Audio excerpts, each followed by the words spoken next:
everybody. The name's Bond. James Bond. Just kidding. This is Hero 77, and I'm standing by with Sagittarically speaking the good old Awake and Activate. Tonight, folks, we're going to have the show of the century. So just sit back, relax, and here we go.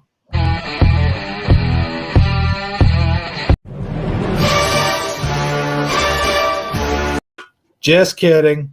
I was having a serious deja vu moment. Yeah. You know, hey, why is Hebrew restarting the show again? Do you know? Actually, it looks like we're just now going live. No, I did it. I did it twice. Well, that's weird. I didn't know you could do that. Yeah. Oh, yeah. So how's it going, Saggy? It's going okay. You know, I'm Clinton Quarantino over here. Oh, okay. That makes sense. You know, I wanna mention this, even though Michelle's here. I do want to bring it up real quick. Even though, like, you know, she could probably answer this question.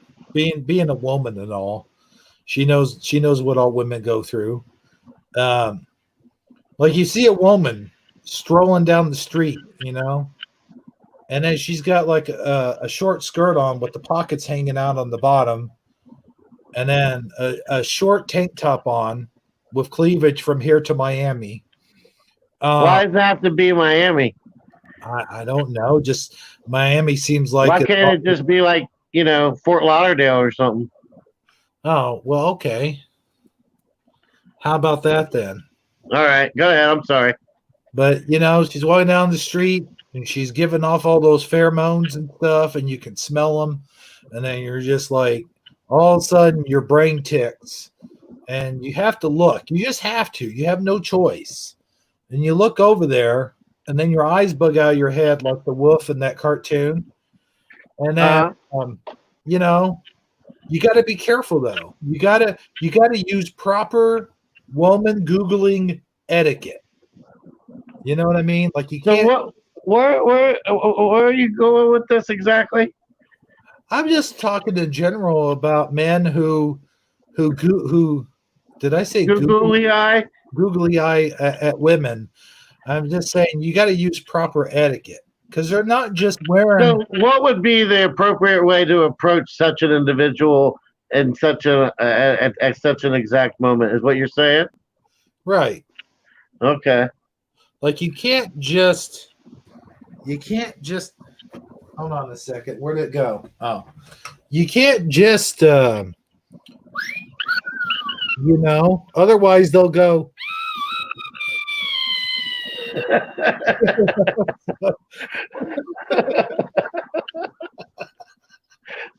You're crazy, man. I know. Well, hey, that's why I'm hosting the show. I'm crazy like that. You're a wild and crazy guy. Hey, we should dress up like those guys for Halloween. You know, just if we have a Halloween. No, hey, I'm just kidding. But no, hey, you know, we have an interesting panel on tonight. Oh, wait, I wasn't done with my woman question yet, was I? Well, there was more after the sound effects. Oh, sure. You know, but yeah, it's like I was thinking about this while I was using the bathroom. And, oh my God. Oh, good Lord. What is, since we have a woman on the panel, maybe she can answer this question. What is an appropriate manner in which you should approach such a woman? I would say, oh, yeah, you're asking the woman. My bad. Hold on. Are you married? Who, me? No, I mean, no, the person in the scenario. Oh, in the hypothetical situation? Yes. Oh. Yeah, is the guy married? I got to do something with her. I'm sorry. Hang on. Oh, she must be getting offended over the whole woman question. Who Puddles? She is female, and she may have subliminally heard you. I don't know. Hang on. Let me do something with her so she's not disrupting. Hang on. But while she's doing that, let me answer the question to her question. The guy is definitely not married. Wink, wink. Wink, wink.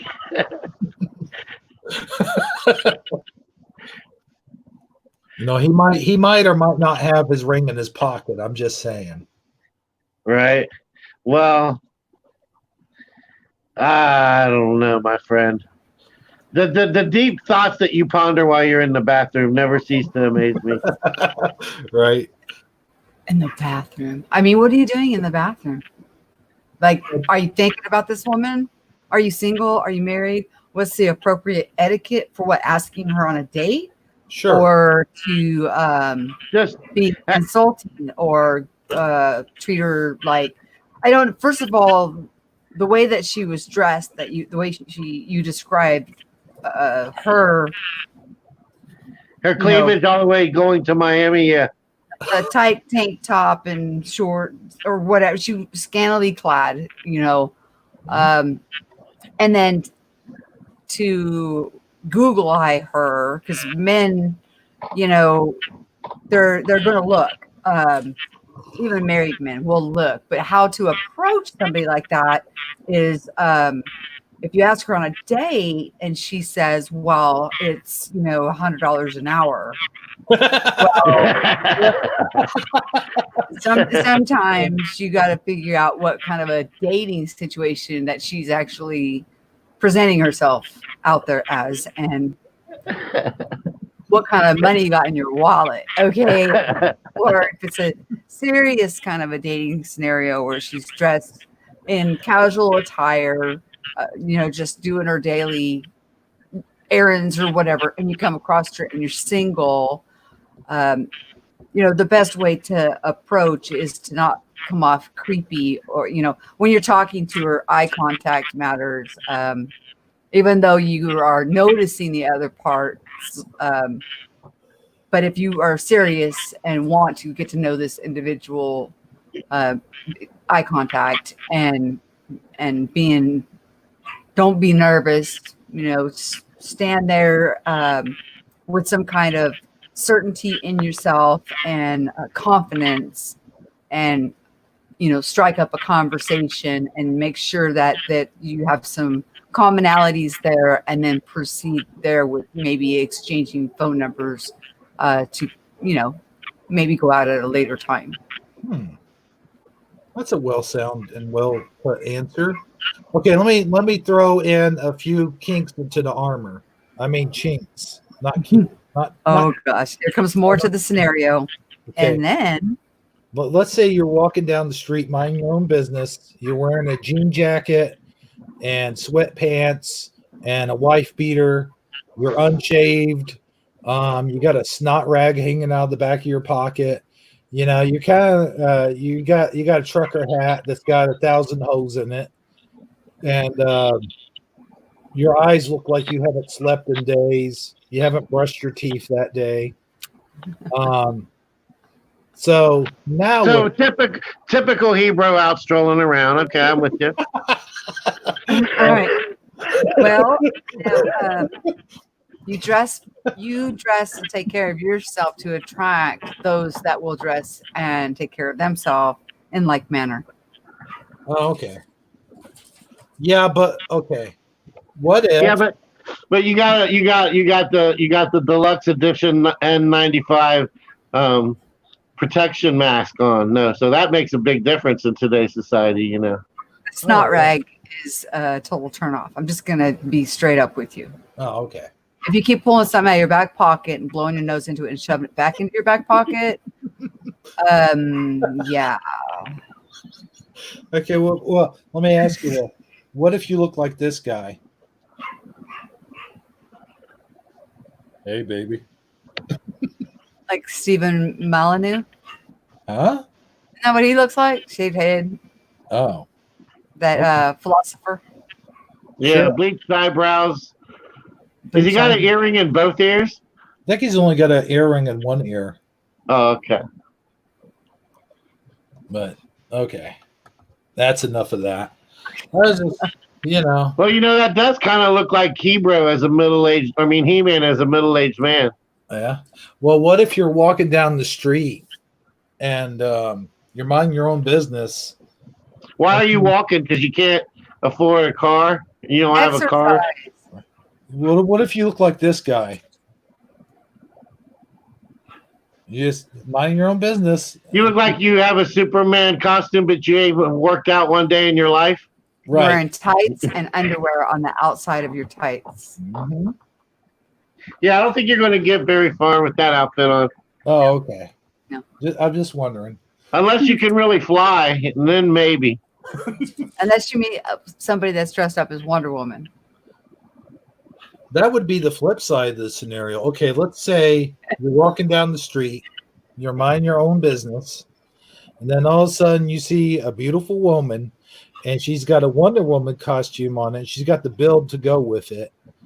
And then, like, but it's not just any ordinary Wonder Woman costume. It's like one of those sexy Halloween costumes.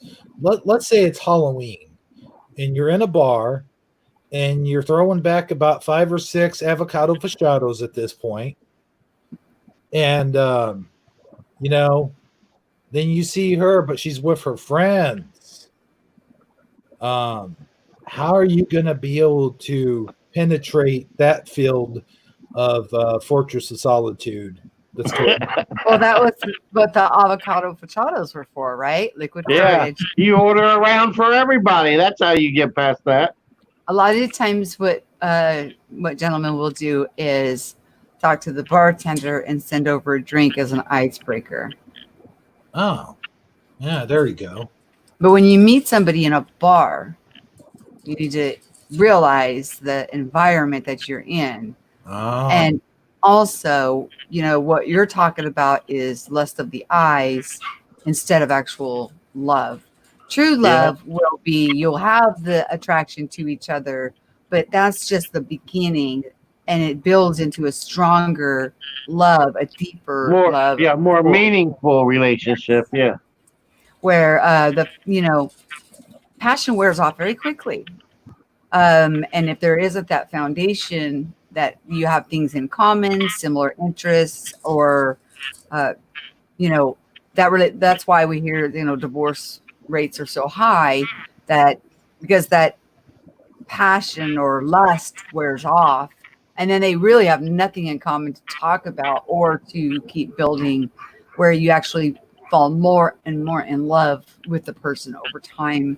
And it is it's a love that is so beautiful that you don't want to hurt the other person. They are so you love them so much that you do whatever you can to put a smile on their face, and you would not hurt them in any way by gawking at other individuals, male or female, or putting yourself out in a situation of having other members of the opposite sex to think you're in an available type situation, because you are in a relationship that is not in the lust part, but is actually true divine love.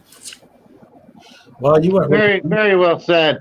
And over time, you know, through her love, her enduring love, caring, and support, you know, you lose the snot rag. You get a nicer hat, and you start to make something of yourself. And then other more, you know, promising or quote unquote attractive women will find you attractive. However, you've now developed a meaningful relationship with this woman that, you know, Oh, yeah, see, you so, guys went really deep on me on that one, man. yeah. Let me You're go. right. Yeah. That kind of love will make you want to be a better person. You'll have the desire within you to be a better person, because they bring the best out in you. Yep. They're not tearing you down, because it's a complementary type relationship. You work together through things, and it's a beautiful thing. It really is. So when you find the right person, you know, the changes start happening within you because you want to be a better person, not because they're saying you need to change this, that. It's not like they're trying to control you. It's just they bring out the best in you. Exactly. Oh. It's like you find, you're rooted in a nice, soil that and is nutrient nourishes you and makes you grow to your best ability. So once you find that, the last thing you want to do is start transplanting yourself and putting your roots in different pots. You know what I mean? And losing, because you Right. can lose someone that was the best and regret it. I mean, like you will live in that regret with shallow relationships from the heartbreak, just from doing reckless acts or acting on impulse. Yeah. When you start to, have this type of a relationship, it's always building, and it builds and builds and builds. The last thing, like I said, that you would ever want to do is hurt that other person. So even when you're day to day, you think about, okay, well, would this action that I'm doing, if they did this action, how would I feel? And you start to put yourself in the other person's position, and the answer, that's how you keep the relationship. And from, planting your seeds in other soil, or, you don't do that because that desire's gone. Yeah. I mean, even if her cleavage is all the way down to Puerto Rico or Venezuela, will have no interest. You will no longer have interest in it, in those future endeavors. What you're saying is you ain't gonna find true love driving a Z28.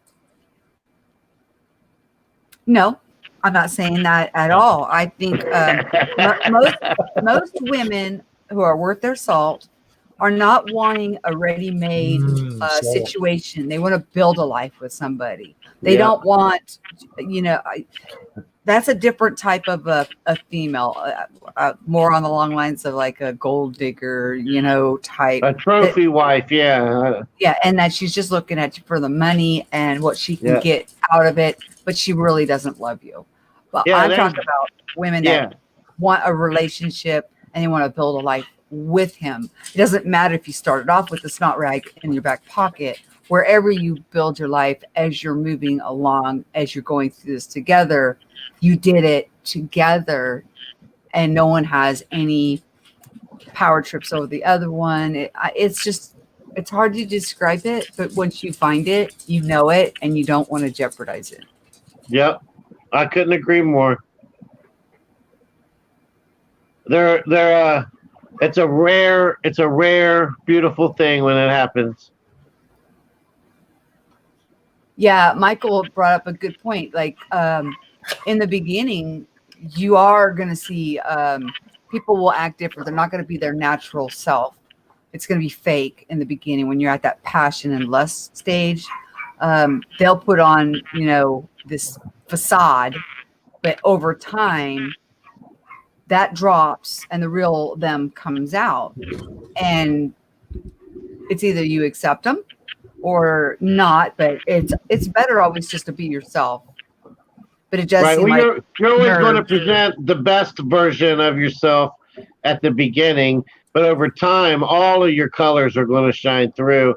And if they still want you as all those other colors start to come through, that's where you got a real one. Mm-hmm.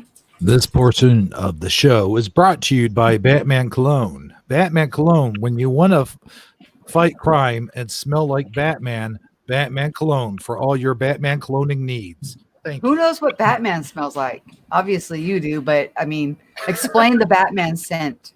Yeah, is it a musky scent? That's what I'm imagining. Is it sweaty or gross? Like no showering for a month, and then he's in that suit. I mean, would be really. Is it like citrus with a hint of latex? If you can imagine,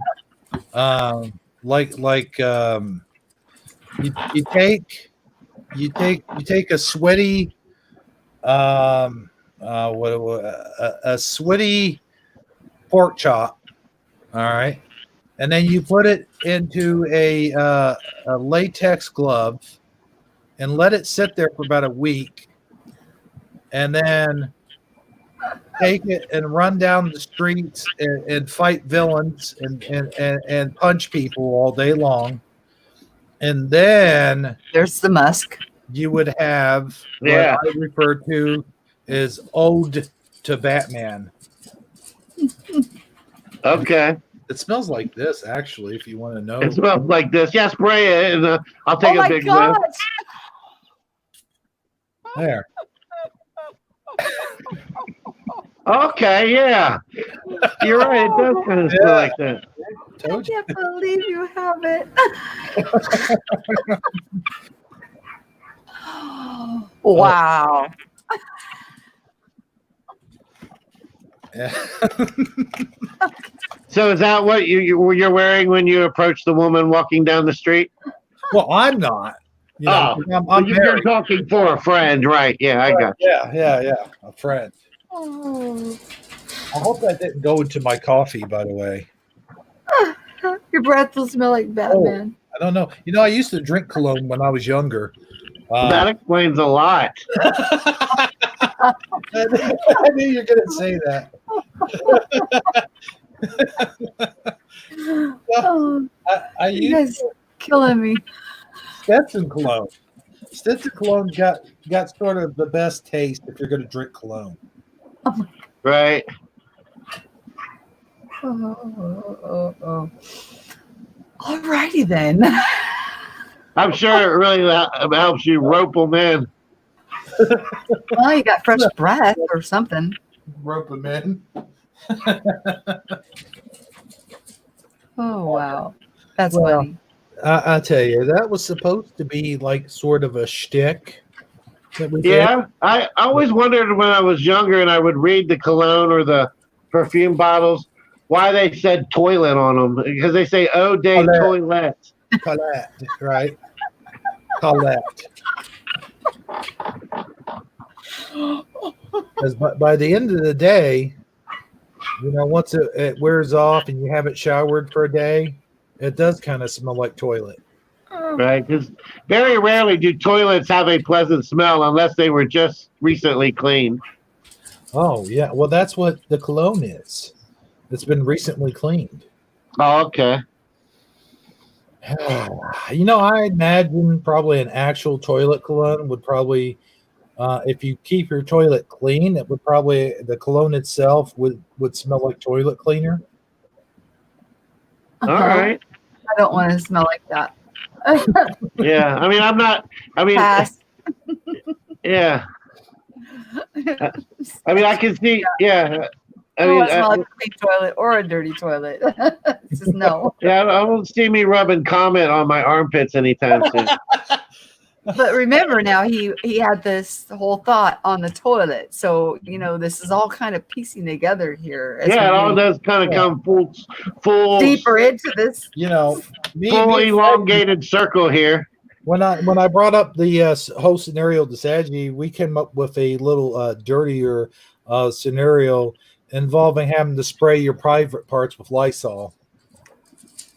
You know, Ah, because of the coronavirus. and Just she saying. may have to do that. You don't know what kind Right. of woman she is. Yeah, Or he I is. told him that. I told him prices are probably higher due to the epidemic. Mhm.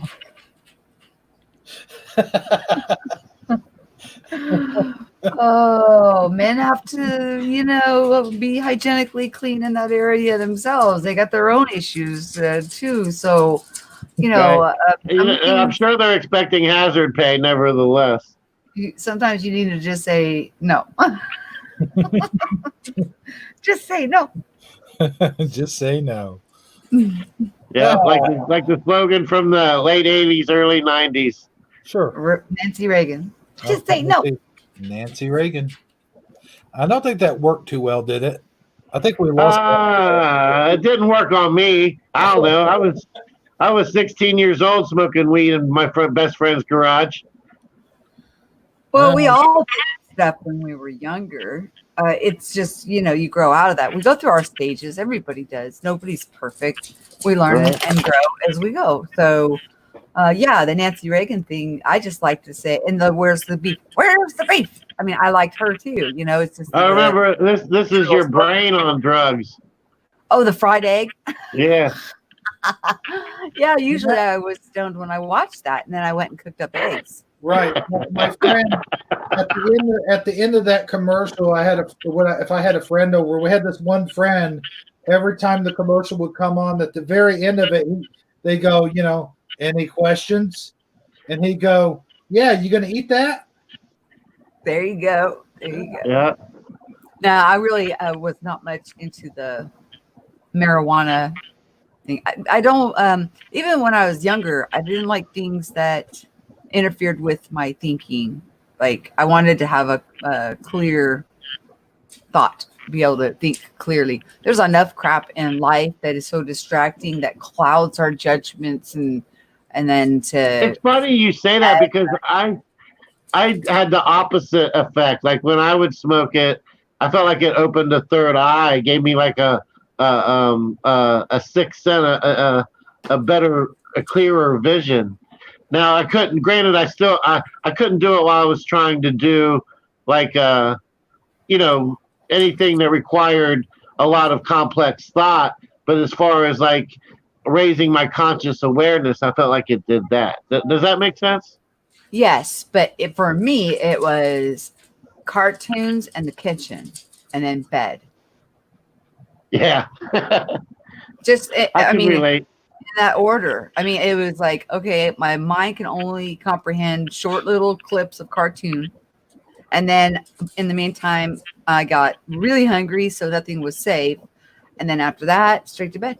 And so I was like, okay, this was, yeah. But it is funny how you see like your friends and your peers as you grow, as you graduate high school, and you take on, you mature, you grow into an adult, that kind of stuff. If it loses its you lose interest in it. You have real life responsibilities. Not that you never partake, but you just don't. You don't. You don't look for that kind of thing as often. It becomes part of your. Over time, it just becomes a part of your past. Yeah, and there's a big difference between recreational once in a while to Right. partake than to be somebody that has to have it on a daily basis. Yeah, all day, every day, wake and bake, and just I couldn't Yes. function like that. I couldn't have a productive lifestyle and be that way. Right. And for me, it was, children, everything, drinking, Oh everything. yeah, stopped. definitely. Children will definitely play a large role in diminishing that sequence. Yeah. And being you've got another little person in you, that anything that goes into you is going into that little person. Your whole value system changes on, hey, I'm young, I'm wild, I'm free, to wait a minute, hold on. I've got this innocent that is, what I'm doing is affecting, and I mean, everything got It's taught. funny you mentioned that, and the reason I say that is I remember when my daughter was like 4 or 5 years old, and I had went to my friend's house on my way home from work, and he lit one up, and we smoked it, and we listened to some I don't know, I think we listened to like an Eminem record or something like that he wanted to play for me, and then I as soon as it was over, I had to hurry home because it was time. I knew my wife was making dinner or whatever. I needed to hurry home, and I walked in the door, and my daughter come running to the door, jumping into my arms, and I'm holding her, and she's like, "Dad, you look funny. You smell funny." And that was from that moment on. I was always self-conscious, never to be high around my child. I never wanted her to see me that way. Aw. I was so self-conscious from her saying that it had a profound effect on me. Yeah. And realize from her perspective at that age, like, Yeah. Daddy is like a hero. Mommy and Daddy are the, Mommy can heal any boo-boo, and Daddy is my hero and can protect me from anything. So I can see where that would kind of hit your heart. But I can guarantee you, though, at her age, it didn't change you being her hero. No, but had it become the way she would have, she could have started perceiving me that way had it been how she saw me most of the time. Right. I see what you're saying. I agree with you. Yeah, totally.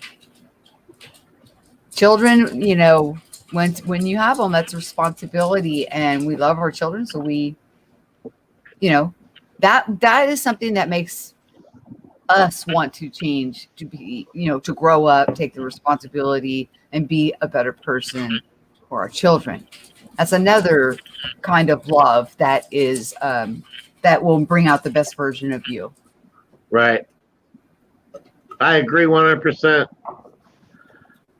So, Okay, on with the toilet who wants talk. to do a shout out? Oh, I thought was Hero done with his toilet? Are we really doing shout outs tonight? No, never mind. We'll just skip shout outs. Was he done with his toilet story? I thought we were just partway through. Is there more Eau de Toilette? I think we're done. We're all done. Well, you guys, you turned it. You started the. Oh, we got too deep and meaningful for you. I'm sorry. Oh yeah. Well, we're back. We circled back. Yeah, we can go back to the. We took it up to the high ground. We can go back down to the gutter. Ouch! I don't know about that, but you know what? Poor Hero. Say something. Say what? I don't know. What was I going to say? I tell you what, though, this is pretty good coffee. As you open a can? I did. That's my Dr. Pepper. Oh, okay. I was like, I didn't know you could get coffee in a can.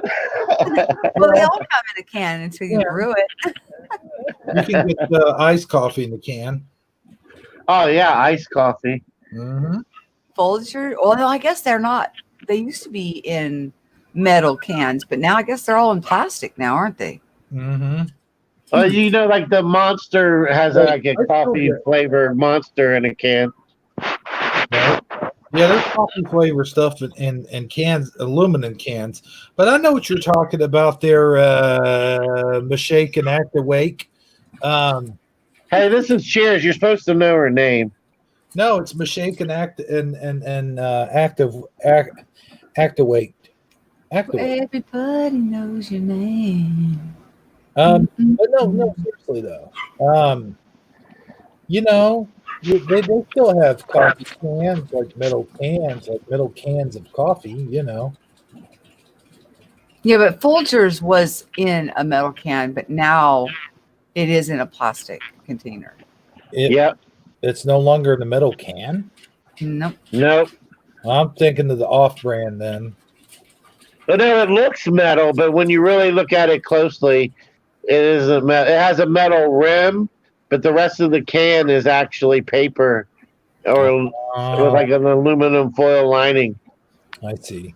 No, the off-brands and some of the other brands I think are still actual metal cans because I get metal cans to take my cabbage, not cabbage, leaf. What do you call it? Oh yeah, lettuce. Lettuce seeds. And what you're supposed to do with lettuce seeds, you take some sand and you mix your lettuce seeds with sand, and then you sprinkle that into your garden after you dig about a 6.5 inch hole, and then you spread that through that hole and then bury it. All right. You go okay. Lothar 900 said, back to your original conversation, is eau de toilette. It just translates to cologne. The first cologne was actually made in Germany in the city of Cologne. So in Germany, in Cologne city, that's where the actual name came from. Interesting fact that he just shared with us in there. Yeah, interesting factoid. And well blubbers, something Michael Fontaine said, and they use well blubber in a lot of the cosmetics that women use. So, yeah. Is it the well blubber that creates the good smell, the pheromonial pleasant pheromonial accent that makes cologne, or No, is it no. other?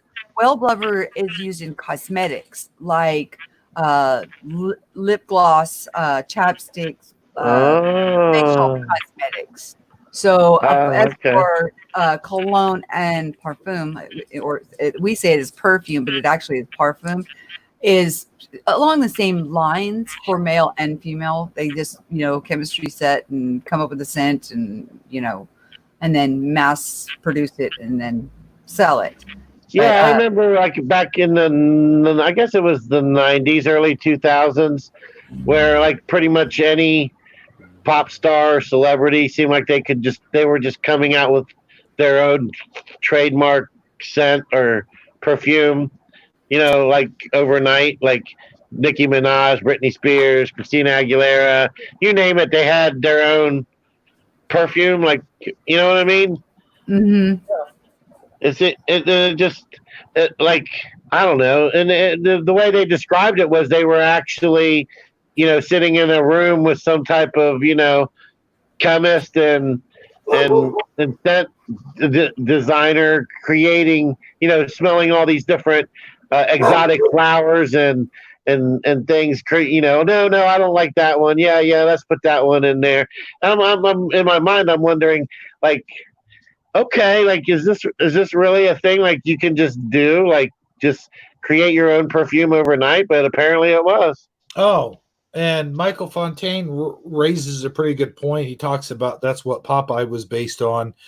Speaking of Popeye, um, in the Popeye movie, Popeye actually does refer to the cologne that he sprays on as toilette. Huh. Popeye, was that what he got whale blubber for perfumes? Is that what Popeye did as a job? I guess so. That's what Michael Fontaine says in the chat. All right, that's interesting. That whale blubber was used for perfume. Mm-hmm. Yeah, I've heard that before. I just know it's used in women's cosmetics. And back to relationship things. Oh, You know wait, that that's women that take birth control pills, and let's say they meet a mate, okay, and they're together, and then they decide at some point they want to have children. So she stops taking the birth control.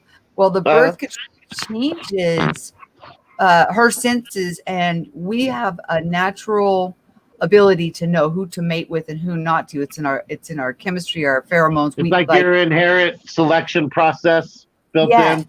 And Yeah. what happens is these women stop taking the pill and then find out that they're incompatible with the mate they chose, and that they end up going their separate ways, because then they're actually able to sense that chemistry, and it helps to make healthy babies and things like that. But it's just we're amazing, like the way that we are made, the way that each of us are designed, and to keep the population strong and healthy, how we're able to just naturally do these things. It's just, but I thought that was really interesting, that if you're taking birth control, that it actually changes how your partner will appear or smell, or how you will feel about them.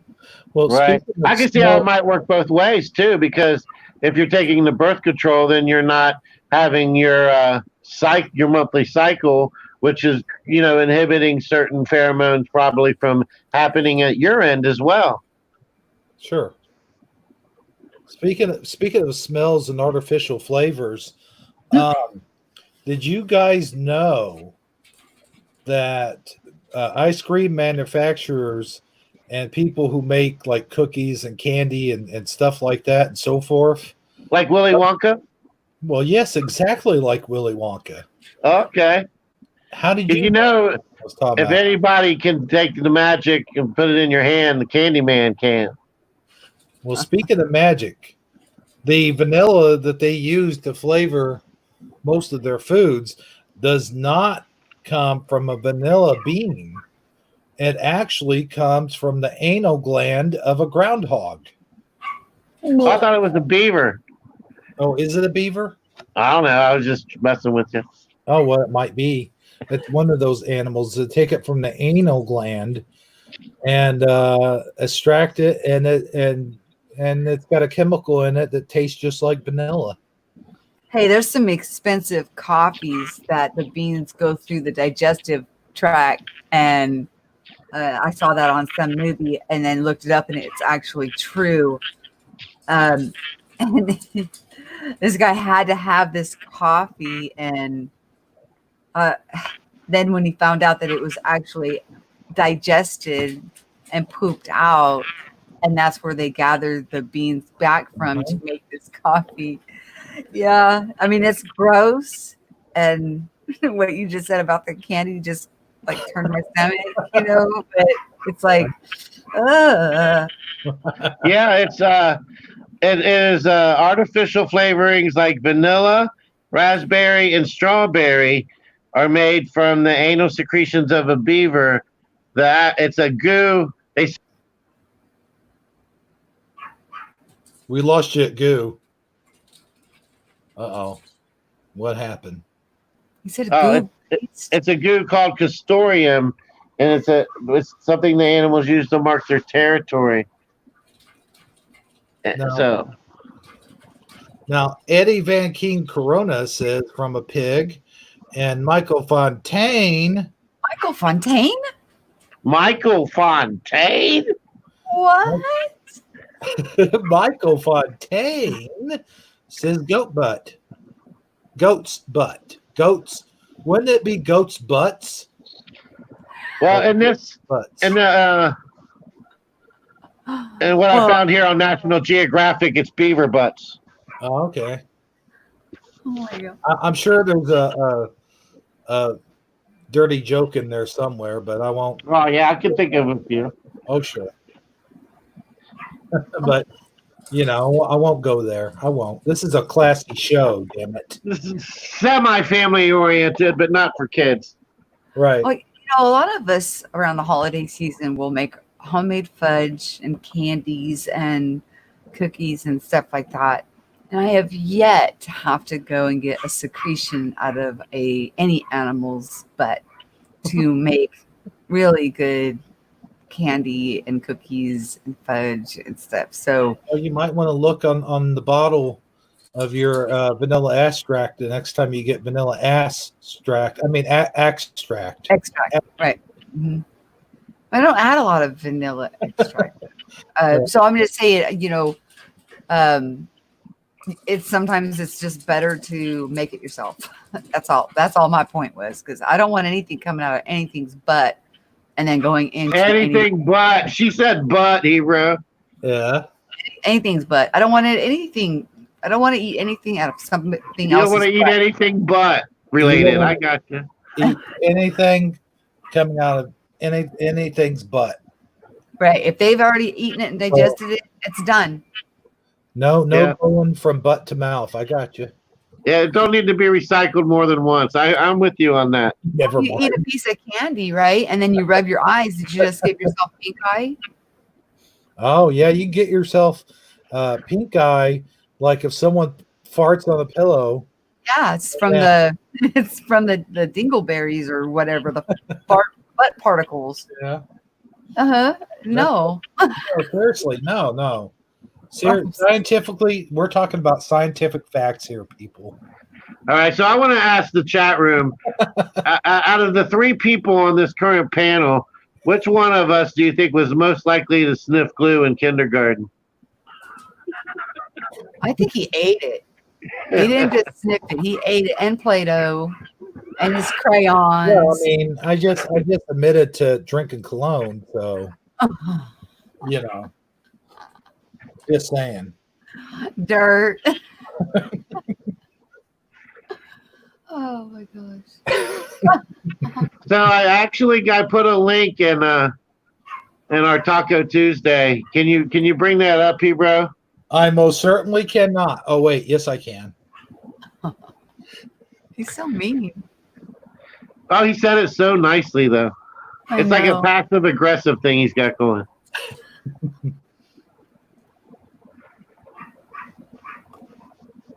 I can hear your dog in the distance. It's like It's like that cartoon with Droopy where the bear's like, noise, can't stand noise, and he's walking, he's tiptoeing through the house, and he steps on a nail, and he has to run all the way up to the top of the mountain to go scream ouch. I like that one. Can you hear her like scratching on the door too? I mean, she's spoiled, rotten. Like she's like she wouldn't shut up when she's not here, so now she's behind the door, scratching and knocking at the door and barking her little head off. Gotcha. So people who are participating in quarantine are trying to recreate classic paintings. I don't know if you can bring that up any closer or not, but there's a first example. You see how the one on the left is the actual painting, and the one on the right. Yeah, there you go. Well, hold on. There we go. You knocked Saggy out. No, I didn't. Did I? Well, I don't know. He fell out. Oh crap! He's gone. He probably left the screen to check something out. That always happens. And I noticed the other day when we had our conversation, I often popped out because I was on my phone. And when you're on your phone and you go check something out while you're back here, it automatically kicks you out. I don't know how you guys do your phones. I mean, I couldn't do that. It'd drive me crazy. Yeah, I'm a computer too. Michael Fontaine even brought up even stronger glue, in which actually modeling glue. When my brother used to really get into that and all the detail and painting and all. I mean, but model glue is pretty pungent.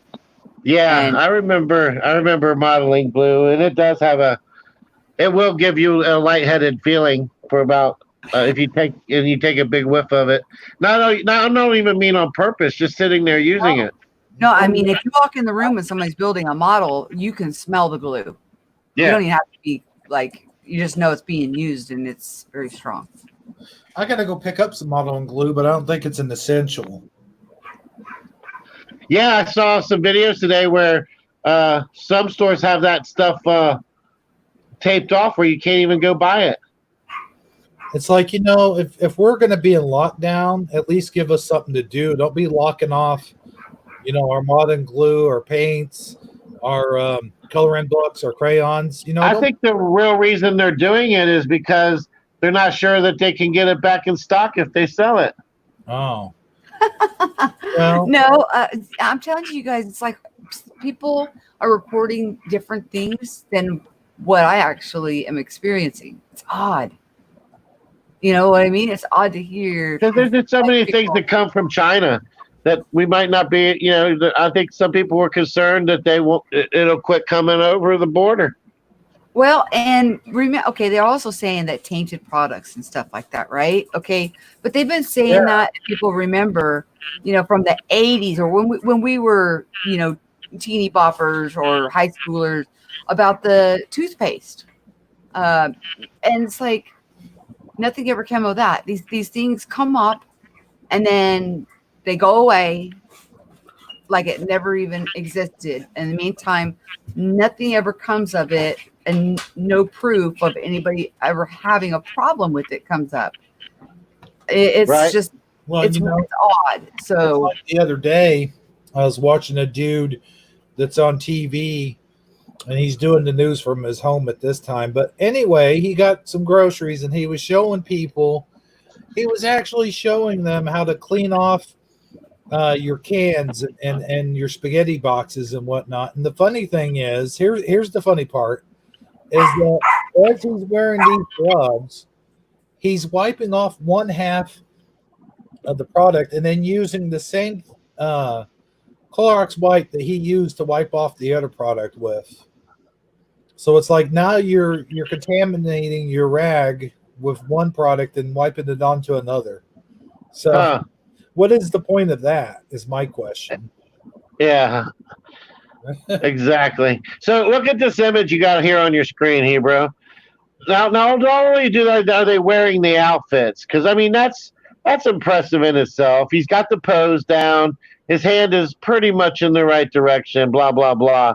But notice the details of the background.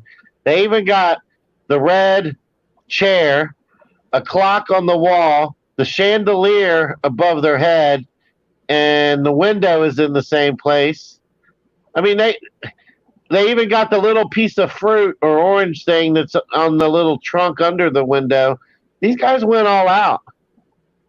Yeah, but I got one question. Why is the woman on the left wearing a mattress? Wearing Looks a like mattress. bag. I mean, It looks like she's wearing a sleeping bag to me. Yeah, it looks like a down comforter or something. Yeah. Do you think she's really pregnant, or do you think she's got a pillow under there? I think maybe she's really pregnant. Who knows? Yeah. So they even went to the act of conceiving a baby to recreate this photo. Right? That's dedication. That's dedication if I've ever seen it. Any comments there, Michelle, that you'd like to add to that? Are you there? She's muted up. I think she had to take her dog out or something. Oh, okay. Wait. Well, if you want to slowly scroll down to the next image. Oh, she had to let the dog out. Okay, let me slowly scroll down to the next image. Let's see here. Scroll. Nope. It's a little ways down. Yeah, I can't. Oh, you have to probably get out of your close-up zoom version. Well, I don't know, man. No. There is no other image down here. See? Well, there is. There Hit is. the X. Let's not make There's a whole article of this. Yeah, but it's not showing on the screen, brother. Look. Well, that's what I'm saying. There you go. Now you can probably do it. No, I can't scroll that. Well, leave it or get out of that window or whatever you got to do. Stop screen sharing. You'll be able to figure it out. Okay.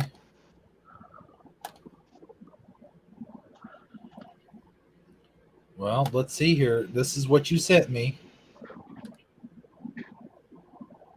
All right, let me go back in there. It might have loaded the wrong thing.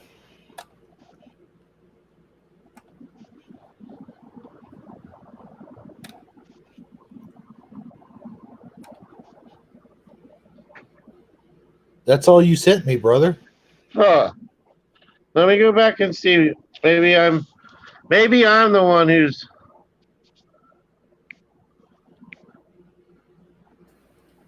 Because I know I didn't do like an image of it. Yeah. What I miss? Sorry about that. No problem.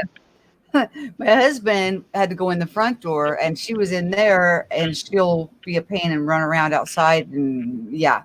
So he put her out here so he can go in the front door, and then now I've double doored her inside, so maybe that'll be better. You know, she's tiny. She's like the size of a chihuahua, but man, she can make a lot of noise. That's all I have, dude. All right, I'm sending it to you over again. Oh, he's gonna fall out. Oh, it did it again. Yeah. Oh, no. Oh, you're clicking on the image, not the link that's below it, where it actually shows the link. Okay, let me check that out. I just did it again where it sent the link. Okay. Let me go back into our whatchamadoodle. Let's see here. Taco Tuesday. PedalMcSkettle.com. Okay, there's the whole thing. All right. Yeah, that was my fault. I apologize. Okay, let me get the share because everyone knows that sharing is caring. An application window. And right here. Ooh, look at that guy's foot. All right. Um, where am I supposed? Oh, this next one. Okay. Yeah, there you go. Oh wow. Again, a lot of dedication here. Mm-hmm. The I don't real. know what the name of this painting is, but I have seen it before. Oh, cool. It's like the milkmaid picture or whatever, or something like that. Very close. Very close.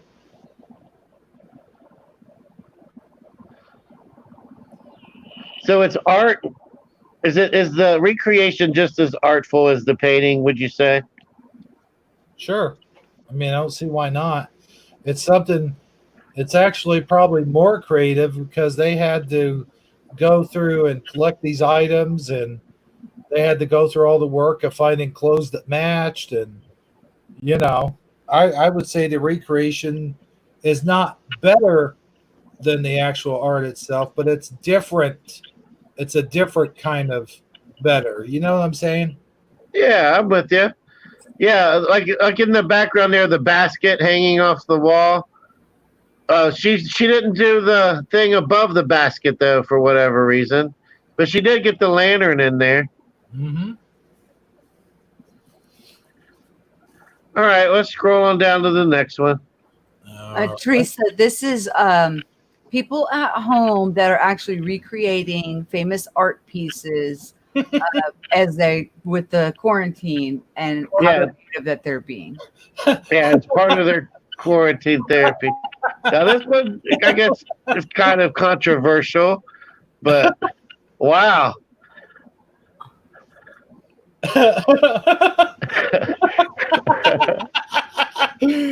What does he have anchor underwear on?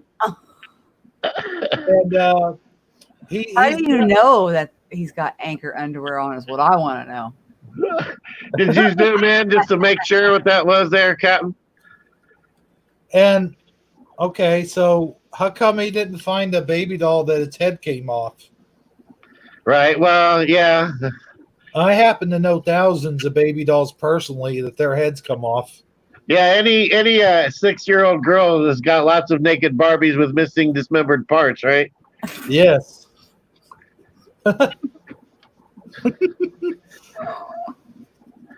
This guy, I don't know. And, you know, he's got that. It's still good. I mean, he's got the poses. I mean, you know, he's trying to do that with the face on the art is actually more contorted, but he's trying to he did a good job with his eyes and you know, it's funny. Yeah, he definitely gets an E for effort. And you know, he put up all that stuff in the background, you know, to black it out, and so there's work. I mean, this stuff. They're putting a lot of work and effort into it. I'll Now, well, if you go to someone's house and they had that painting on their wall, what would you say? Would you feel comfortable being in that home? I don't think so. All right, let's look at this one. What? I wish I knew what these paintings were called. It don't tell you on the article, I guess. I believe that one's called "The Apple to the Face." Oh, okay. Michael put that one it was called the Water Maid. The Water Maid. Okay. It was one of the ones that you showed earlier. Yeah. Yeah, this looks like Mr. Smith kind of, or a Men in Black. You know, the Watchers. You know. Yeah. This is kind of good. This is really good. I mean, he's got it down to a T almost. Yeah, that had to have been hard to do. Absolutely. And he tried to create the shadowing in the background by pitching the sheet or whatever it is he's got hanging behind him. Yeah. The leaves on the hat are a little bit lower than what the leaves are in the original, but that's just nitpicking. Yeah. I mean, look at the lines at the bottom. Even that little tan line, he got that on there. Yeah. What I like about it is they're not like using Photoshop and Right. they're actually recreating this and just taking the picture and not doing any alterations. So that takes a lot more work than, I mean, Photoshop takes a lot of work. Don't get me wrong, but instead of having a green screen and then putting like that background behind him, he actually recreated it, by hand. And Yeah, for sure. that's pretty awesome. I mean, I like it. It needs to be called live action art, like the live action version of the actual art. Well, they're definitely not forgery or anything because it's very obvious that it's not the actual art piece. So, Right. but they definitely are colorful and creative. Wow. What? Wow, yeah, that's there's a lot went into that one too. Oh, The attention to detail. yeah. I think that so far this is the best one we've seen, in my opinion. Like, yeah, this person really went all out.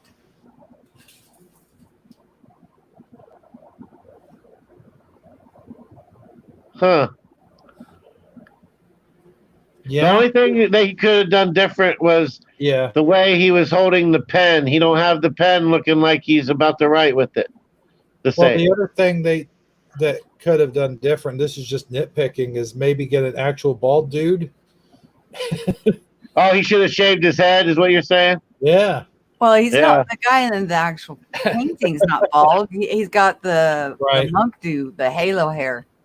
True. It's a bald cap, I think. Oh, you mean in the painting? Yeah. He's talking Yeah. about actual painting. What is this down here? Oh.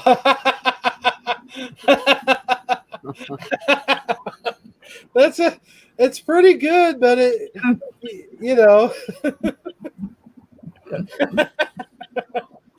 oh man.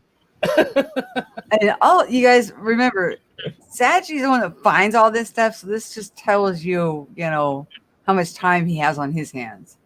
Yeah, that's one thing I forgot to mention at the top of the show is, Saji, you're the kind of guy, you listen to podcasts and you listen to all the right-wing truthers and all those guys, and I sit here and listen, and not listen, but I sit here and watch like toy reviewers and movie reviewers, and I get a lot of useless knowledge. But I got to tell you, man, you seem to pick up an awful lot of decent knowledge by listening to those podcasts and people I've never heard of.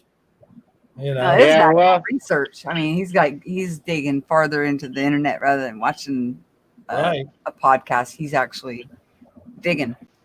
well, to be honest with you, it comes over time of finding channels through channels through channels. Like you find one person and then that person you're listening to or their channel, has a guest or a referral or something, and then you find that channel where I would have never, like, it's like 5 or 6 connections deep that you could never find the thing just scouring the web on the main page. You have to, over time, it's like you find these little diamonds in the rough. Mm-hmm. Yeah. You're It's digging. not something that happens overnight.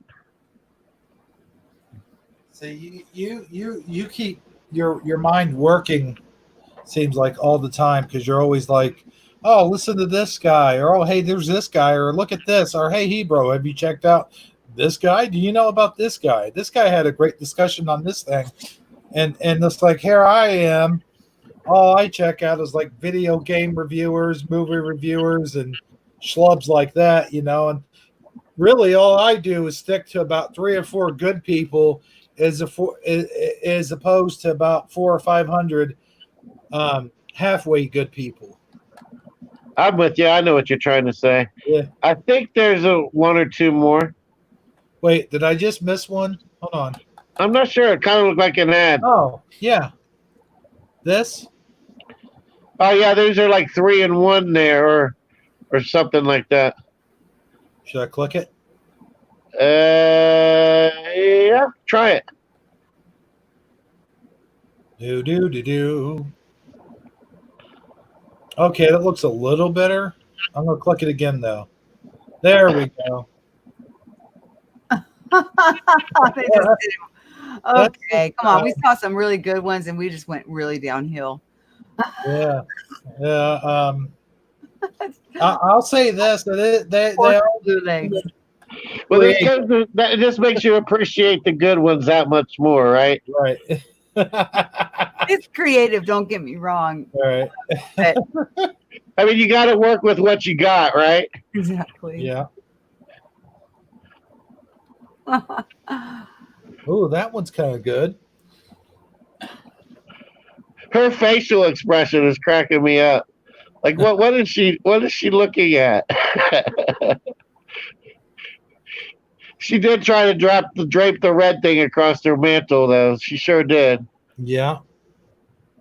Well, in the actual painting, the person posing is looking off. Like Yeah, that's true. Hey, you know what? Maybe in the original painting, maybe when they first saw the painting, she was looking just like that, and it changed. You know, kind of like the farmer and his wife. You know, Right? just saying. Yeah, you never know. And in this painting on the left, look at all the clutter. It almost looks like it's a photograph, not a painting. Oh yeah, Like- definitely. No, it's a painter that's going to paint it authentically. And since she's a pack rat type person and messy, he included that into the painting to let you know a little more information about the person that's in the painting.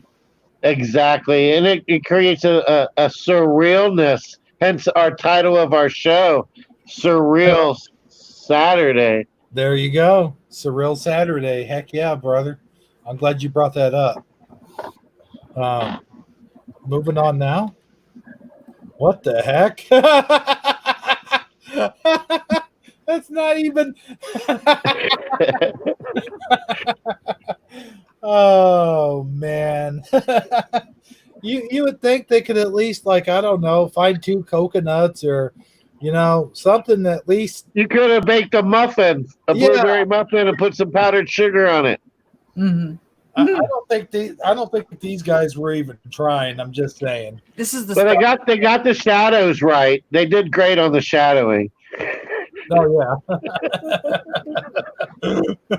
yeah. I think I could do this. I think I could do this one.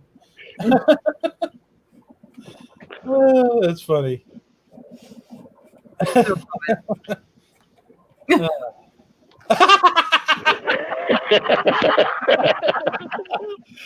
guess that's what the modern version of that would be, huh? Yeah. If that was a Coke Zero in your smiley paper plate, it would be like you made it. Oh, yeah, that's true. Oh man, is this the last one? I think you went into another link. Like you actually went into somebody's Twitter. Oh, well, I'll tell you what, man. If this was the last one, I was going to say you saved the best. You saved the best one for last. I think you could go back to that other tab there. See at the top. That's what you had right here. This. Oh, you mean there's a? Okay. Yeah, there you go. Well, no, see how you have 2 tabs at the top, 2 thumbnail tabs. What are you talking about, sir? Yeah, Like on the top where you got the original link that he sent you before you went into Twitter. Oh, there you go. Okay. Metro Pixel. Do. Oh, there we go. Oh my gosh. She couldn't find the baby doll, or I mean, Maybe that is her baby doll. I guess so, yeah. That's funny. It works, I guess, Yeah. I like how she's holding the dog's foot. Yeah. Arm. The dog's other foot's up there. Or paw, I should say. Yeah. Well, we we do what we can. Oh gosh, I'm just dying to see what this is. Oh, I can't see You it. got to click on it. On it. Back to Twitter. Ah! I don't want to see that. Which one's the original? Wait a second. I don't want to see that. Oh, wait. Never mind. I guess we have to look at it, don't we? All right. So I'm assuming the one on the.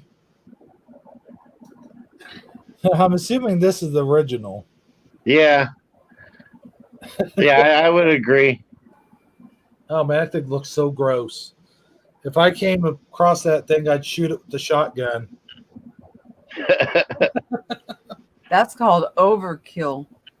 Woo! Man, Or you want to make sure you just don't miss. that's right. Yeah, get a spread shot. Oh, you see the signature at the bottom. The A and D is supposed to match the signature. It says of Albert Duer's signature. It says at the top. See? I see. All right. Well, let's get back to the original. Okay. Which we didn't actually get to see. When you clicked over it, so it showed us something totally different. Right. But that's fine. Look out for him to come back in. He fell out again. Wait, Saji fell out? Mm-hmm. Oh, man. There he is. Okay, let's take a look at that one. Sorry, guys. It accidentally refreshed and I fell out. Oh, I see. See, this is why you need to get yourself a computer, man. Seriously. Yeah, because computers never mess up. No, Right. I wouldn't go that far, but it is a little more like you could actually screen share and you're finding. Yeah, Right. I'm with you. All right, so what do you guys think about this one? We'll have to start a GoFundMe for Saji to get a computer. No, I'm kidding. Hey, Teresa Lynch is here. And Well, Lorraine. hello, Teresa Lynch. Wow, we could actually have an audience here tonight. All right. But okay, what do we have here? Yeah, it does look like a field hockey stick, Lorraine. Can I click it? Or am I going to get something totally different? You're What just going the to go into that Twitter Scroll feed. down. Scroll down. Yeah, there it is. Now open it. See if we can see it better. Click on the picture. Well, okay. There we go. Okay, there is a handle on the jousting pole or whatever that he's holding.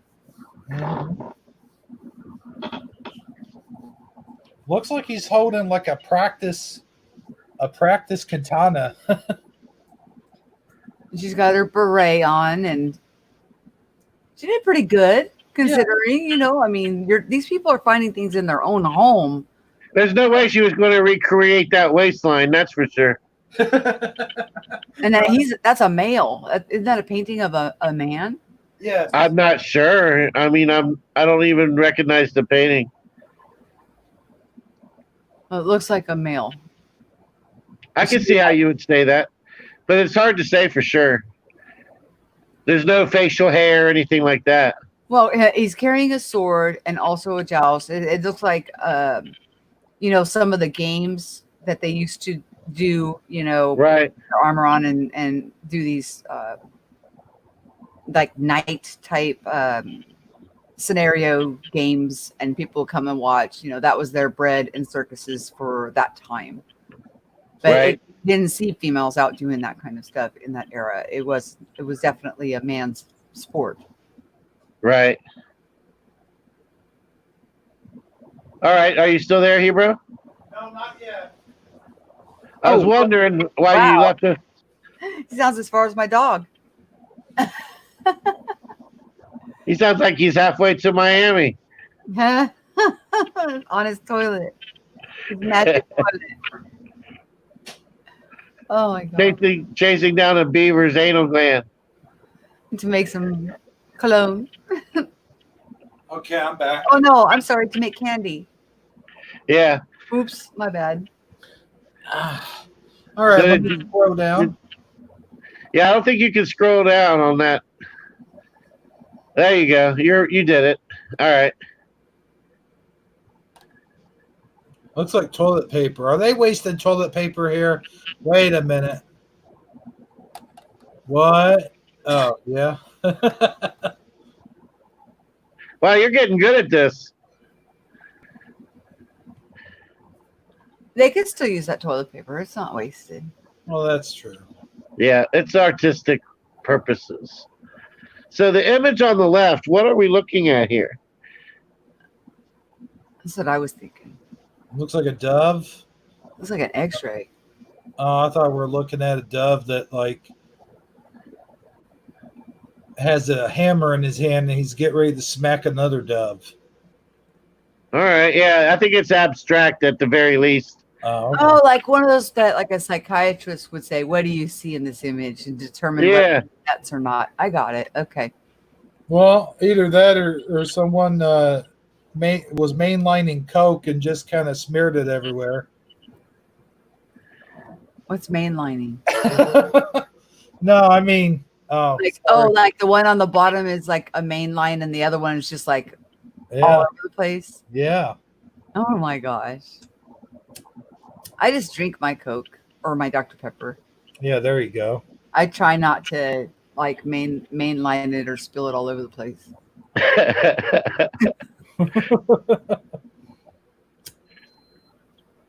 Oh my goodness. All right, let's go on to the next one. I don't really have nothing on this one. These are pretty cool. This could be saying something about society. You know, just saying. Mm-hmm. All right, on to the next. We have this guy. Hey, look, I think that they have the name of the painter. Oh, yeah, Vermeer's the astronomer. Mm-hmm. So no more guessing on that. All right, yeah, we'll try to make sure we get it right from now on. You do that. You just. Now, why is it only showing him? Oh, maybe they're each separate. So you have to go back out one, yeah. Well, we could just look at it from there, I guess. Yeah. Yeah. It's pretty good, though. Pretty good. Yeah, that's one of the better ones. The only thing he didn't do the background as much, but still. I still think that one was pretty mind blowing on the likeness. That the one with the books. I know that you thought he should have shown the pen a little bit more, but it's hard to get the proper lighting and stuff from a painting. Ah, here we go. We were just talking about these guys. What to say the name of that painting is? He's got to scroll up, down a little, or up, or whatever. Oh yeah. Astronomer. Well, you went too far. What do you mean I went too far? It should be right underneath of their name. Yeah, you see where it says Sally Bain right underneath that. Well, you know what that painting is. Oh, it don't say the name on that The one. farmer and the wife, isn't it? Yeah. Yeah, the farmer and the wife. Okay. I didn't know what it was called, if that was its actual name. Yeah. Well, everybody knows what it is anyway. All right. So, yeah. Now look at her dress. She found the exact garment. I mean, that had to have been hard to do. Yeah, their clothing is, oh my gosh, Very similar. A for effort, completely. I mean, Yeah, I guess he couldn't find a 3-prong pitchfork at Lowe's. Right. and a house to stand in front of because you can't come outside. He got the facial expressions down pretty good, though. Even the Mandela affected one. Even the garments. I mean, I'm impressed. Impressed. You can tell they don't remember it the other way. Her locket, her undershirt, her collar, what he's wearing, his jacket, the white shirt with the overall. I mean, yeah. What anybody watching chat? What are they saying in chat, if anything? Oh, we got Raven Hawk is here. Oh, hi, Raven. Michael Fontaine, Teresa Lynch. But American Gothic. There it is. Yeah, That's it. American Gothic. I knew it was something like that. And Lorraine said they could have used a dollhouse. Yeah. Or painted a mural. right. I'm just impressed with the attire. I think that they went to a lot of effort to Oh yeah. match that. And, like I said, with the locket, so her jewelry piece, I mean, it's just, yeah, really good. And what do we got here? Okay. Man with the pearl earring. Wait a second. I don't know. Yeah, I'm not going there. Yeah. No comment. Yeah, not the best one we've seen so far. You work with what you got. Let's give Chad a minute to catch up and take a look at this one and analyze it. Why?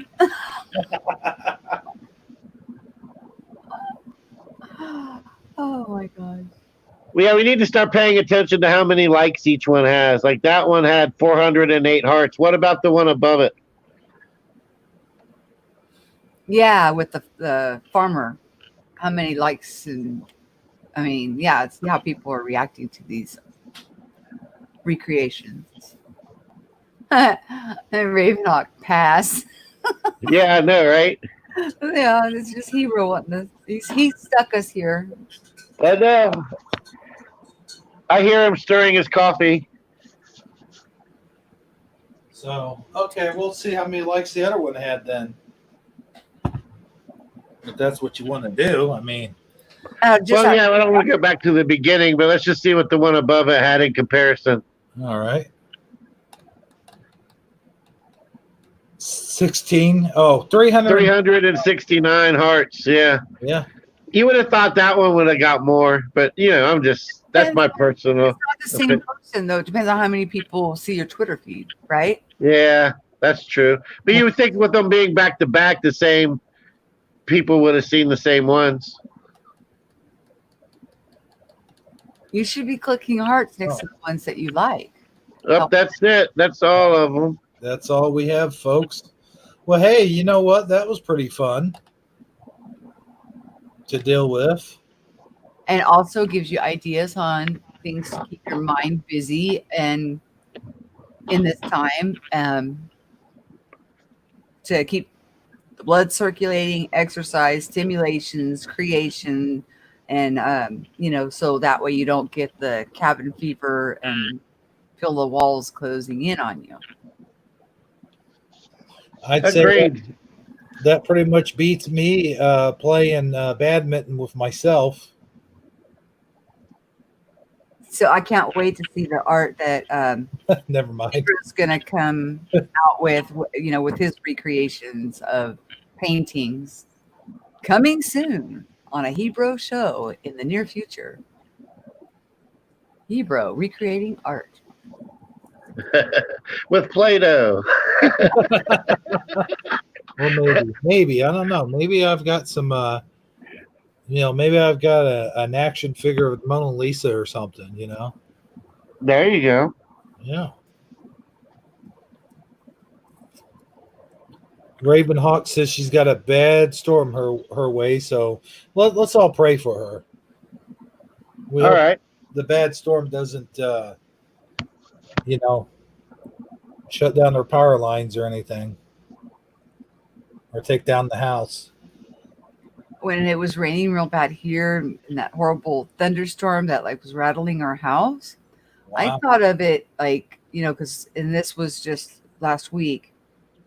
I looked at it okay, Earth is getting a shower and everything's getting cleaned up.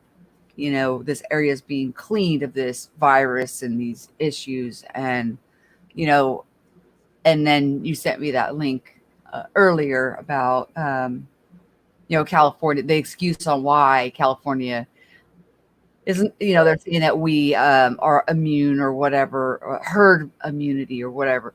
Well, I was talking to my husband about that, the herd immunity and all that stuff. Well, they had to come out with something because California donated 500 respirators to other states. 50 went to a state here and then 50 to another, and they distributed them. Well, that would show you that there's not a need for them here because there's not a problem. So of course they're going to have to come out with, oh well, it already hit them and so they're already immune. You know what I mean?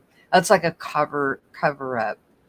And that other part of the video with the mass grave, they only showed a certain amount of that video, but if they would have left it fully intact, you would see that it was in Russia, right next to an old red brick building, and it was old footage. So we always have to pay attention to what they're showing us, and every story it seems like has some type of underlying political agenda to it. Like it's either anti this or pro that, anti Democrat or pro Republican or vice versa.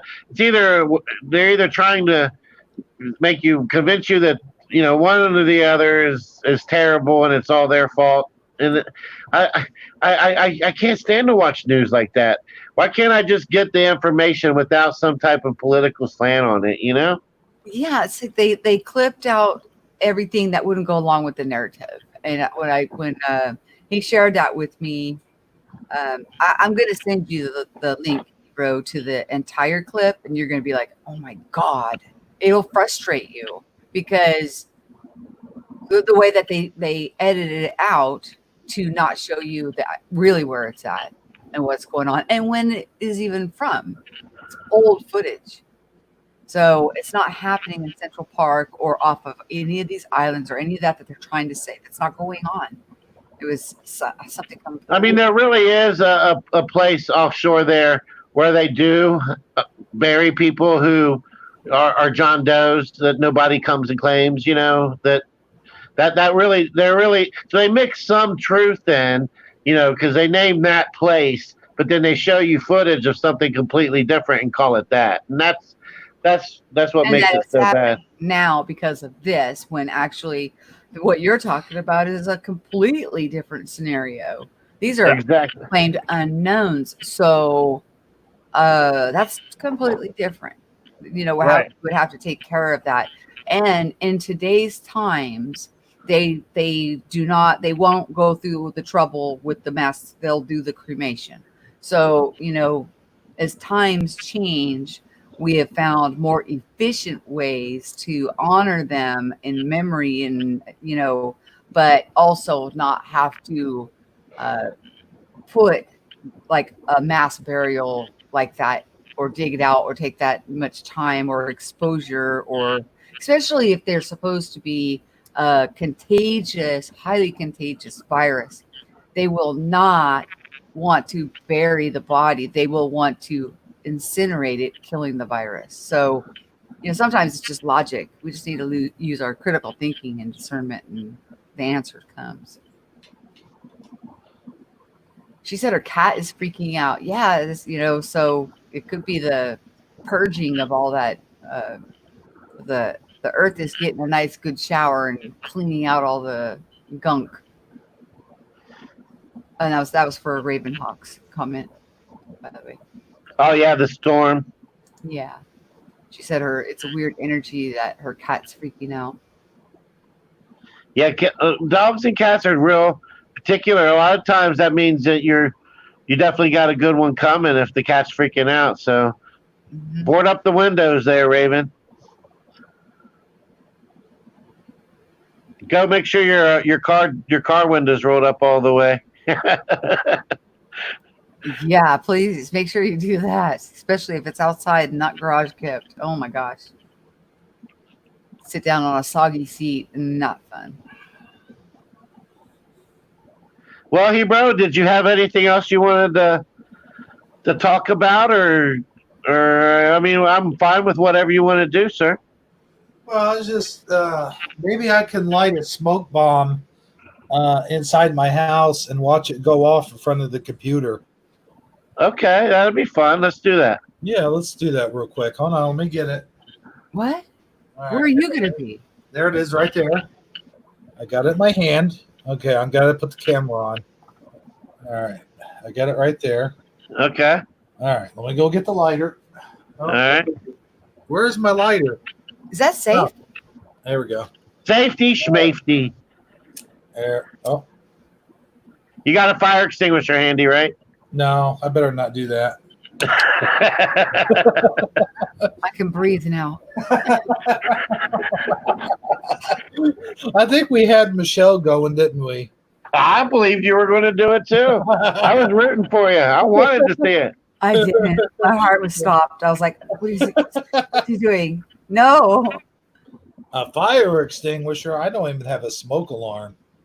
Oh, that's good. You don't have to worry about the fire department showing up unless you actually call them. That's right. Mm. I That's gotta good get coffee. my heart started again. Yeah, it's okay, man. We all have those moments. Well, can you just take it out to the back porch and light it so we can at least see it? No, Oh, okay. that Well, would it's a smoke require So we wouldn't see much unless he did it during the daytime. right. Yeah, I guess you're right. But Unless then- unless you want to put on your mask and take a flashlight. no, yeah, mask. Yeah, Um, your orange guy mask or whatever color Oh. it is. Black Yeah, mask. I can do that. Not here though. I'd have to unplug my computer, disconnect everything. Oh, okay. It ain't like you with your fancy schmancy phone that you can just carry everywhere. Exactly. See, there's pros and cons to everything. Right? Yeah.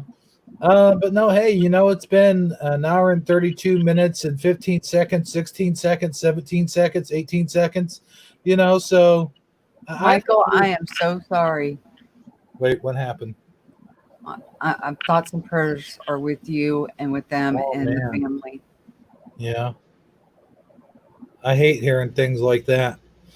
you know, Yeah, I want to I want to remind everybody that tomorrow we got Shifty Sunday.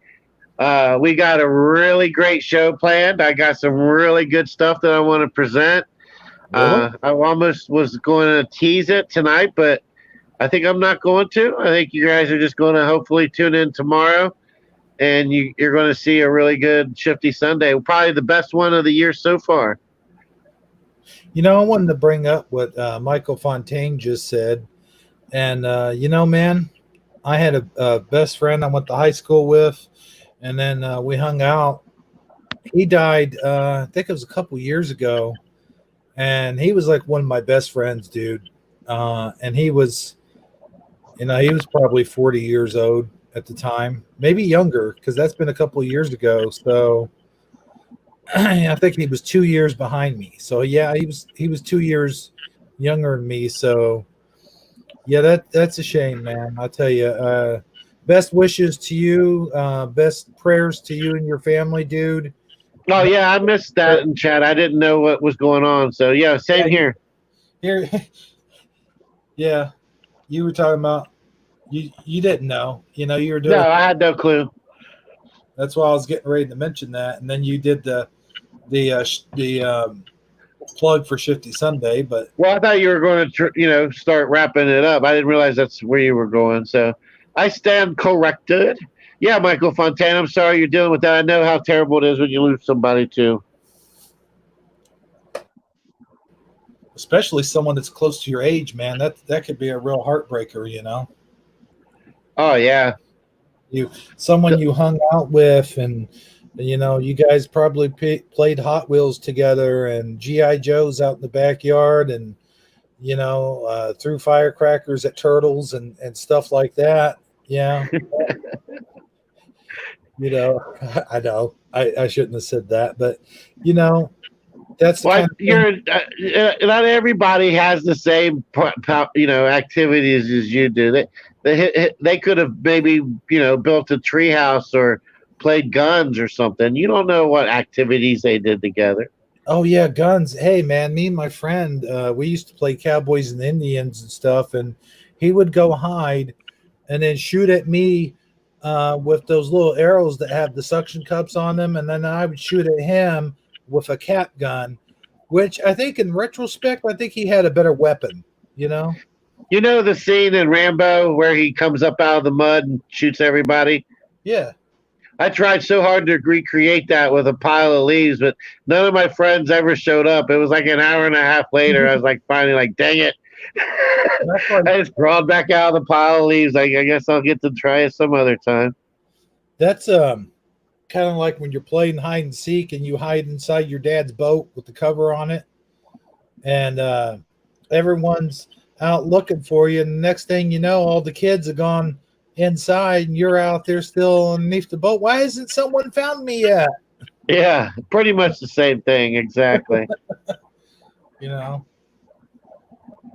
But yeah, Michelle, how about you?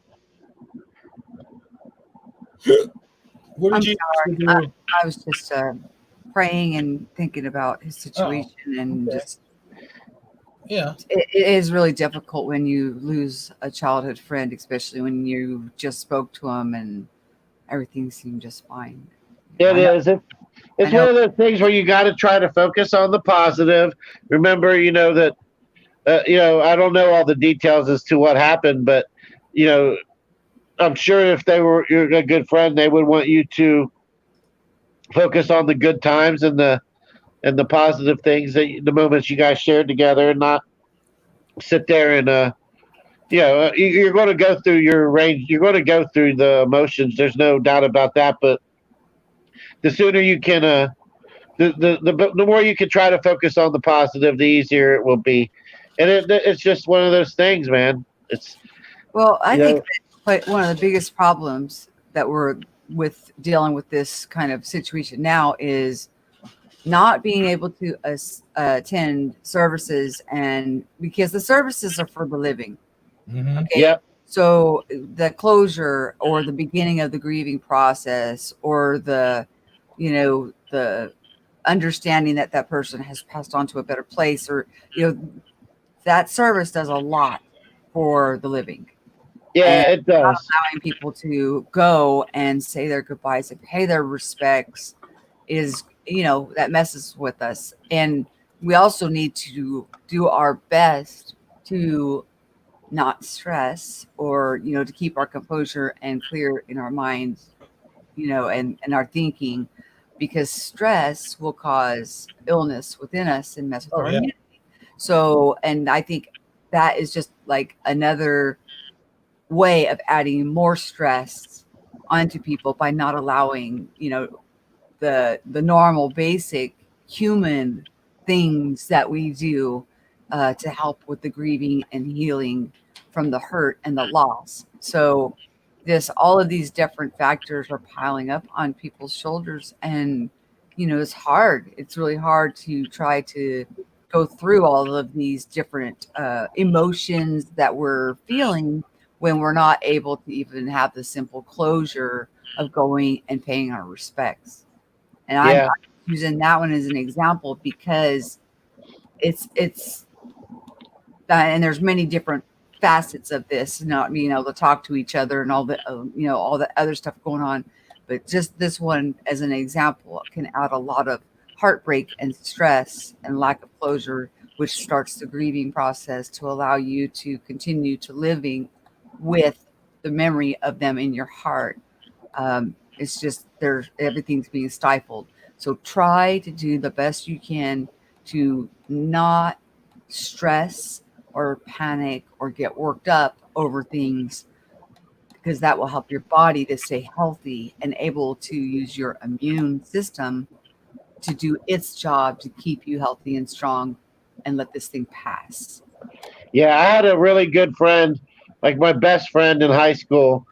Um, he had a younger brother named Jason, and he always wanted to hang out with us. You know how the younger brother always wants to hang out with the older brother and his older brother's friends, and he was about 3 years younger than us. So we were always trying to shake him, always trying to figure out a way not to because we were trying to be, we weren't trying to have the 3-year-old younger guy hang out with us while we were trying to go out and do our cool teenager things in high school. But then after we graduated high school, when we were all like in our mid 20s, his younger brother ended up becoming like a really good friend of mine. I actually started hanging out with him more than I did the original guy who was my friend in high school, just because we had a lot more in common. We both like to do a lot of like hiking and exploring in different woods and things of that nature. And near where we live, there's this place called Red River Gorge, and it's popular for its like scenic plateaus that it has and things of that nature. And he stopped by my house one day and told me he was getting ready to go this weekend to the Red River Gorge, but I couldn't go. I had to work or something. I can't remember the exact reason, but I told him I would try to make it, but that I couldn't go. And he never called me back or reached back out to me. I guess the next morning he got up and him and a group of guys, they took off, 3 or 4 hour drive up to this Red River Gorge, and he ended up falling from. He was like from a really high place where they were climbing, and he passed away. And I've always beat myself up over the fact that I didn't go with him. That maybe if I had been there and if I would have went, maybe I could have helped, or I could have changed the circumstances, or I might have talked him out of trying to do that climb or whatever. You know what I mean? And that's always haunted me ever since. So that's the closest I can relate. With it being those circumstances, I know it's a little bit different, but I've never gotten over that loss of that friend. I mean, even to this day, I still think about him every so often.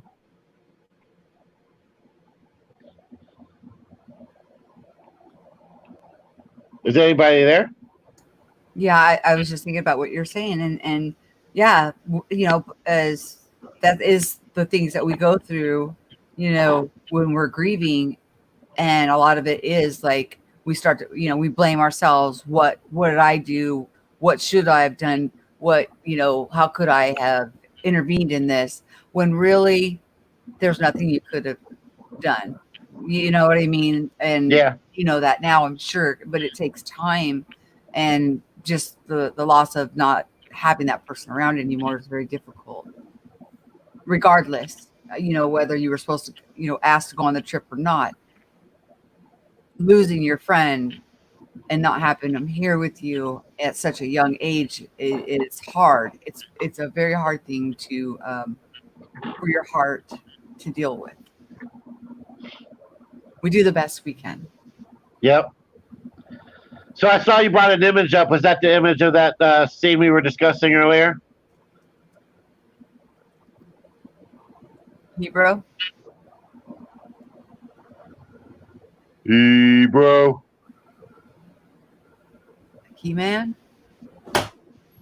Sorry about Hey, that. look, it's Skeletor. Look out. We need He-Man. I was going through my G.I. Joe collection while you guys were talking. But no, man, I'll tell you what. Yeah, I started to bring that image up.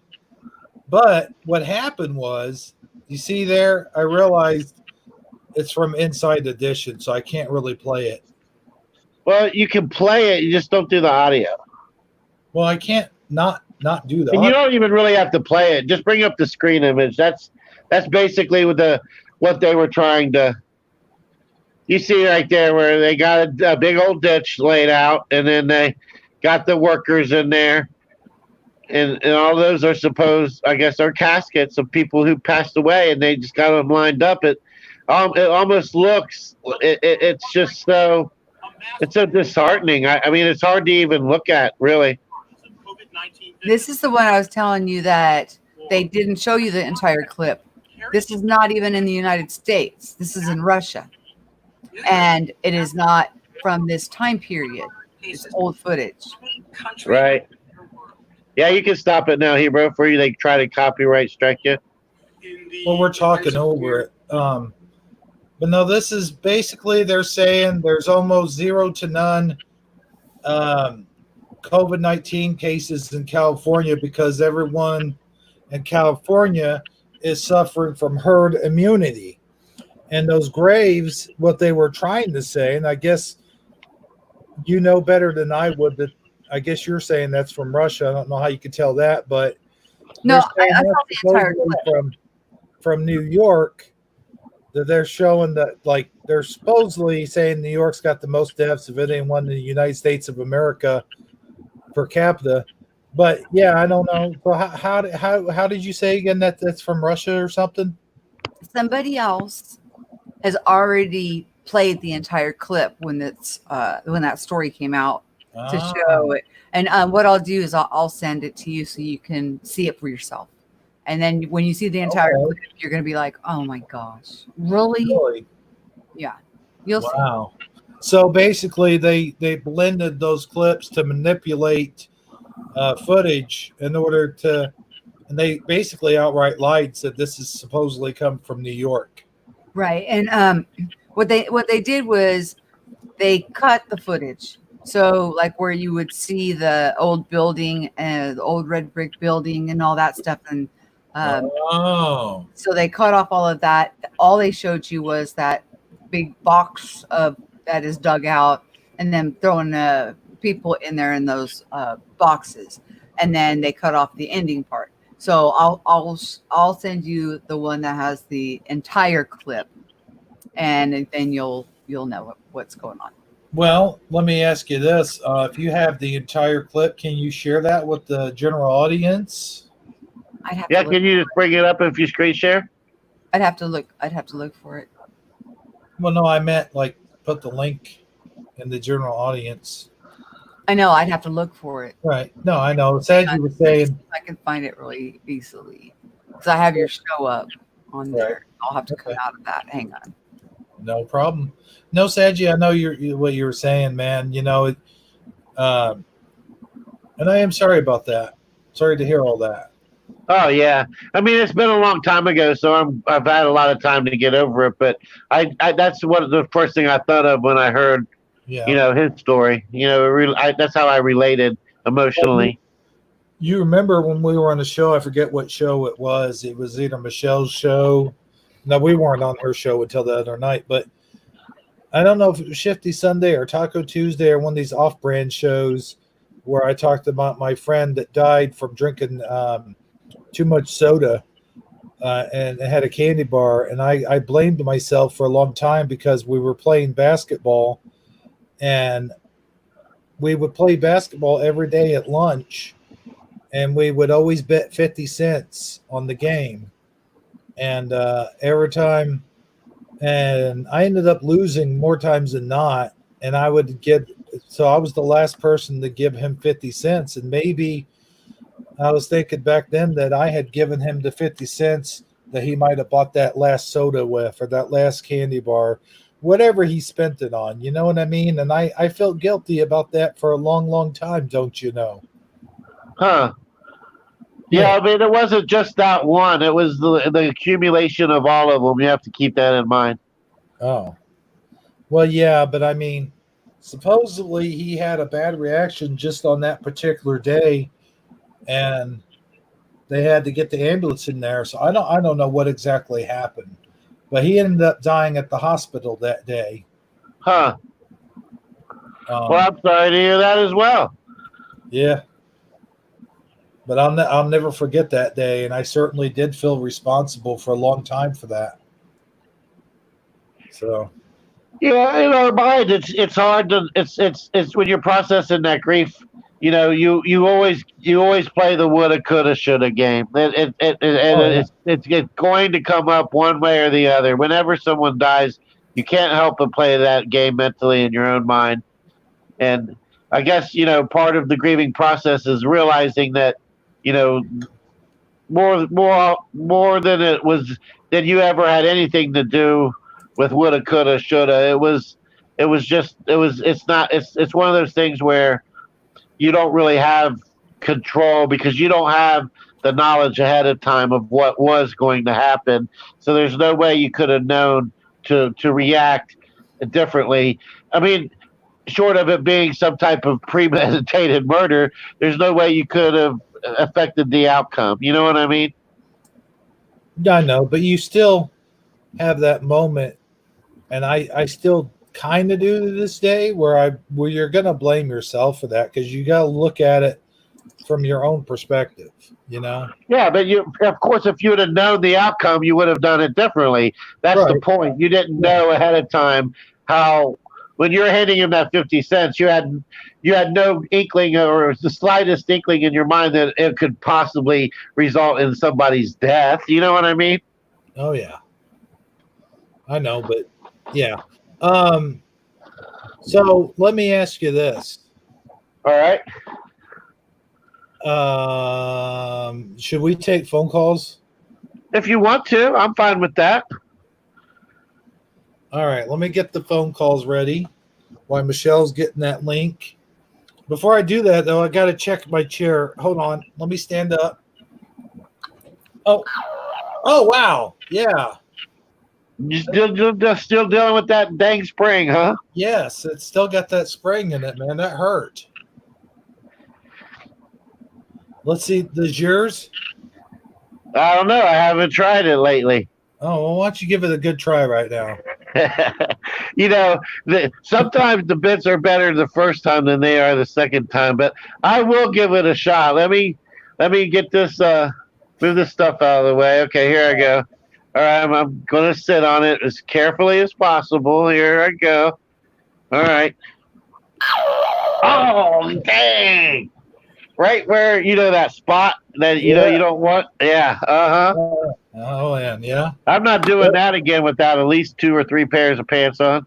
Right. I'll put a spring in your step. Uh-huh. Yeah. So, anyway, yeah, that bit is pretty good, though. You got to admit. Yeah, it's got its qualities, its endearing qualities. It hasn't quite run its course yet, but we don't want to do it every Saturday night show. I think it was Wednesday night, wasn't it? Was it on a Wednesday night when we did that last? Saturday. Yeah, maybe it was a Saturday night. All the days in this quarantine are just blurring together. Sometimes I wake up the first thing and I'm not even sure what day of the week it is anymore. Well, at least it's not this day.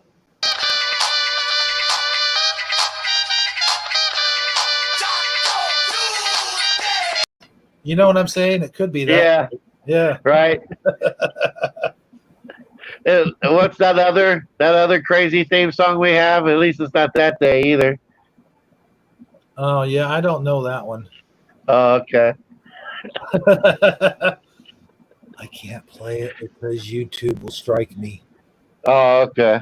Yeah.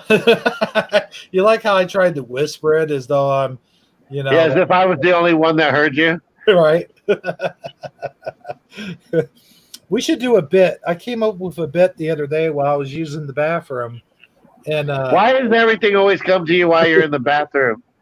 That's you spend a lot of time in the bathroom, my friend. And that's where I clear my mind, man. That's where it's the most quiet, where I could actually think. Well, let me ask you this. Do you sing in the shower? Yes. It's gone.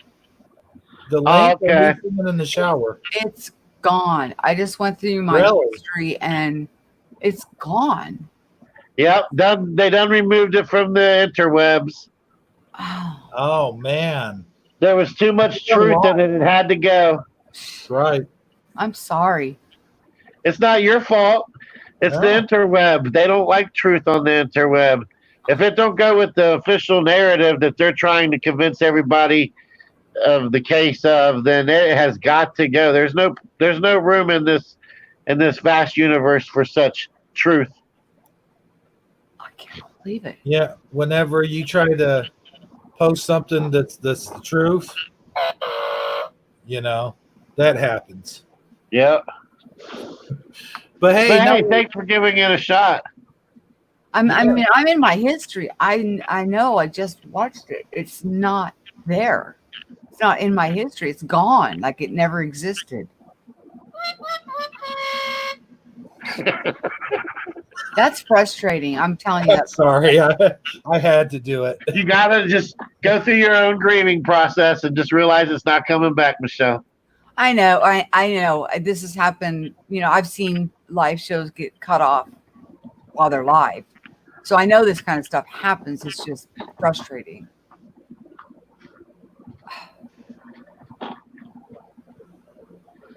Whenever you got something like that, the best thing to do is to do a screenshot or save it if you can. Record it. Yeah. Right. And preserve it. I just didn't think it would come up again. I thought that, you know, enough people had already seen it or were aware of it that it wouldn't come up again. Oh, but okay. I think Hebrew is going to turn on the phone lines. Oh, well, I was, but then I came up with this idea that I came up while I was using the bathroom. Remember that when I got ready to say that? More toilet. Okay. Oh yeah, you were going to just talk about a bit. Yeah, I think it would be pretty funny if you and I did a bit where we just whispered during the whole thing. All right.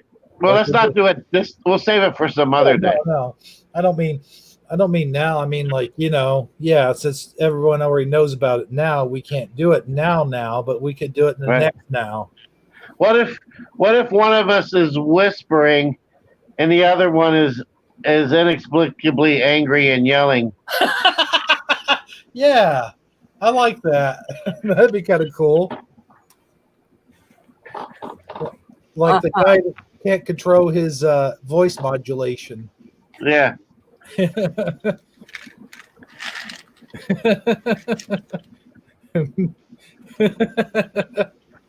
It's like I'll be whispering something, and then the other guy can react and be like, No, but the guy that's yelling is perfectly calm, like in what he's saying. Right. But the guy that's whispering, you can tell is really aggravated and upset. Dang it, I locked the keys in my car. It freaking sucks, man. I tried to get him out, but now I had to call a locksmith, and he came over and charged me $85. It's all right, man. Just calm down. It's going to be okay. We'll find your keys, dude. Right, that should be good. All right. Yeah. It sounded better in theory. I always imagine the calm guy in my head yelling, but he'd be yelling like, No "All comment. right, House. we'll find your keys. Just calm down, everyone." Yeah, it's going to be okay. What? I couldn't hear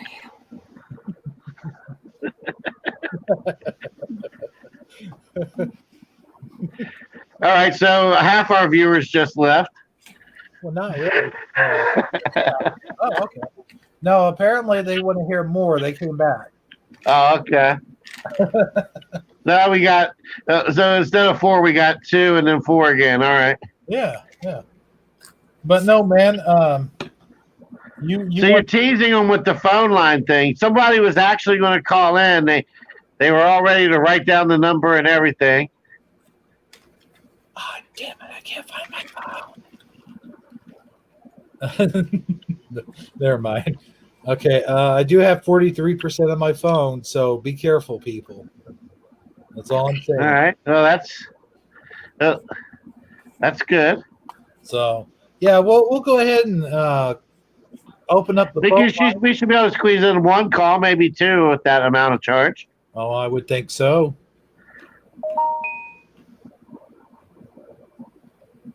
Let me get it going here.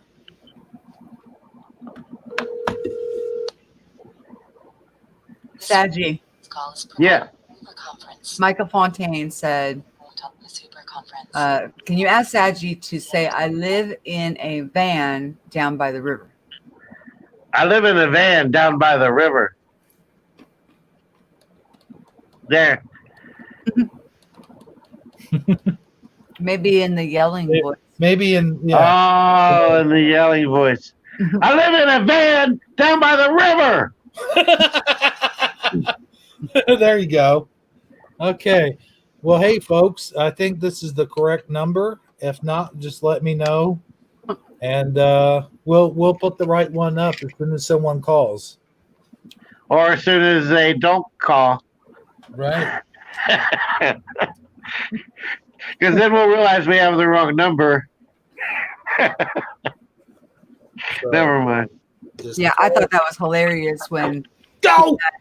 his phone's open and nobody was calling, but it was Armor Up's phone number and pin. That was hilarious. Right. Okay. We'll just sit right back and we'll hear a tale of a dreadful man. He was 6'4" and eyes of blue. And then he went and lived in a garbage can. Ugh. Hey, do you want me to tell the damn ham joke? Oh, yeah, that sounds like a damn good idea. All right. All right, so let me think here. All right, so the lady walks into the deli and she tells the man behind the counter that they have a church function coming up this weekend where everybody's supposed to bring a dish, and she's really not sure what she can bring. She doesn't really have like a trademark dish or anything like that. And she asked the man behind the counter if there's something he might recommend. And he says, I have the perfect idea for you. He says, you should try preparing some of this damn ham. And she grasps her hand over her mouth and she goes, excuse me, sir, I am a religious woman and I do not appreciate you talking to me in such a manner. And he goes, oh, no, it's nothing like that. It's called damn ham because the pigs they use to make it originate and are bred up by the dam. And she's like, oh, okay, I understand. That makes sense. Sure, I'll try some of the damn ham. And I'll take some home. I'll make it for my family, and if they like it, I'll use it for my church function. And he goes, okay, and he slaps her off a couple pounds of it and sends her on her way home. She goes home. She carefully prepares the ham the way that he instructed her to, and her husband comes home from work and he smells the aroma in the house. He walks into the kitchen and he says, honey, what is that smell? It smells so good. And she goes, I'm making some damn ham. And he goes, oh my God. He's like, why are you cussing? There's no need to cuss about it. And she's like, no, sweetie. It's called damn ham because they make it up there. The pigs originate up there by the dam. That's where they grow the pigs, or they raise the pigs that they use for the ham. He's like, oh, okay, well that makes sense that they call it that then. And so then she goes to serve it, at the dinner table, and it's her and her husband and her three sons, and they're sitting there. And the husband says to the wife, "Well, pass me some of that damn ham." And his oldest son responds with, oh, well, all right, Dad. Pass me some of the fucking mashed potatoes.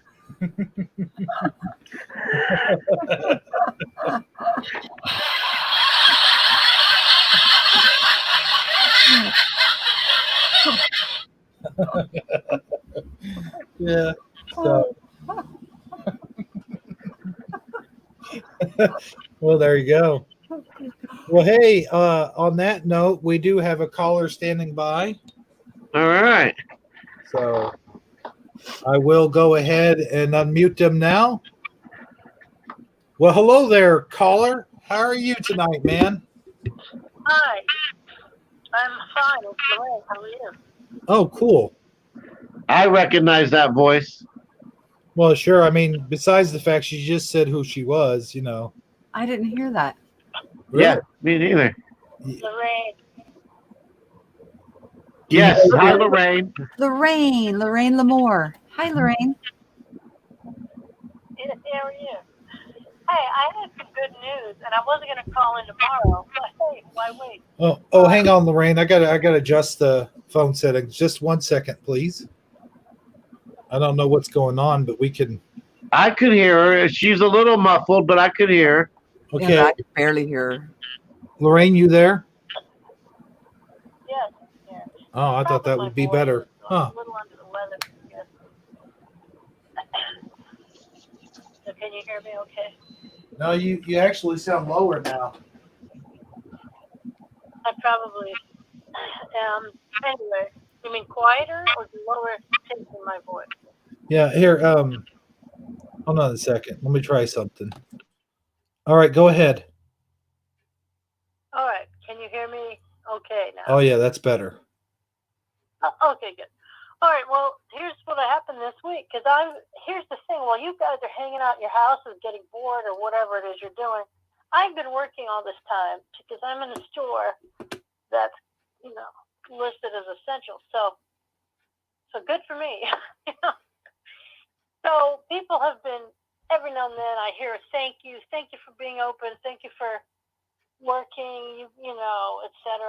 And people have been asking very kindly, how are you doing, and things like that. So then this one day, this week, this man comes in. I hadn't seen him in a while. I saw him last week, and he gets something. Later in the day, he comes back, and he says, I wanted to thank you because you told me that story about your dad, and that helped me a lot, and I wanted to give you this. And he hands me a little wad of cash. And I'm like, what? Are you sure? And he's like, yeah, I want you to have this. I said, all right. Anyway, so, it wasn't just a couple bucks. So let's kind of see how much it is. And it was $200. This man handed me $200. Oh wow. And what I had told him was this, he had this man that had passed away. And it was either his boyfriend or husband. I don't know. I didn't ask. But it's someone he was ill for a while or just getting older, and he was taking care of him.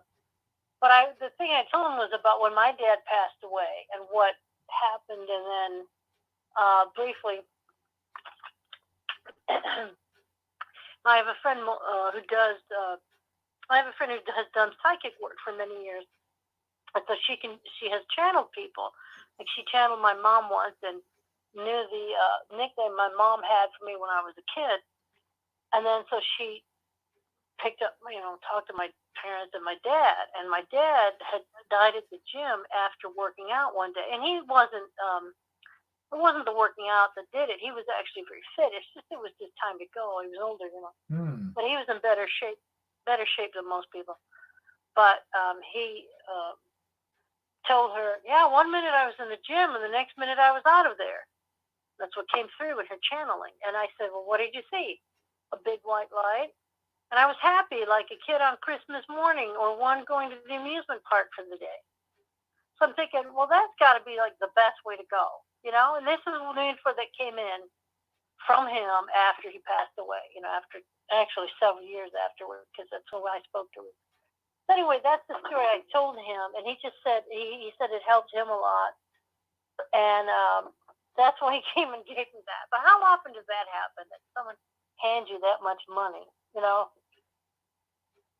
Never happened to me before. So that was my good news. So, oh wow. Yeah. That must also, speak volumes to how you are handling yourself, during this crisis, and a lot of the things that you may be exposed to, that you're showing, bringing peace and calm and smiling and treating people with dignity and respect. And that was such a way to show you how important you are. That's an amazing testimony. Yeah, that is the gesture was a symbol of the serenity that you gave him, and that's a good thing. Thanks for sharing that with us. Well, you're welcome. And Sharing that humanity is not as bad off as we think. We're still looking out for each other and showing gratitude. Amazing.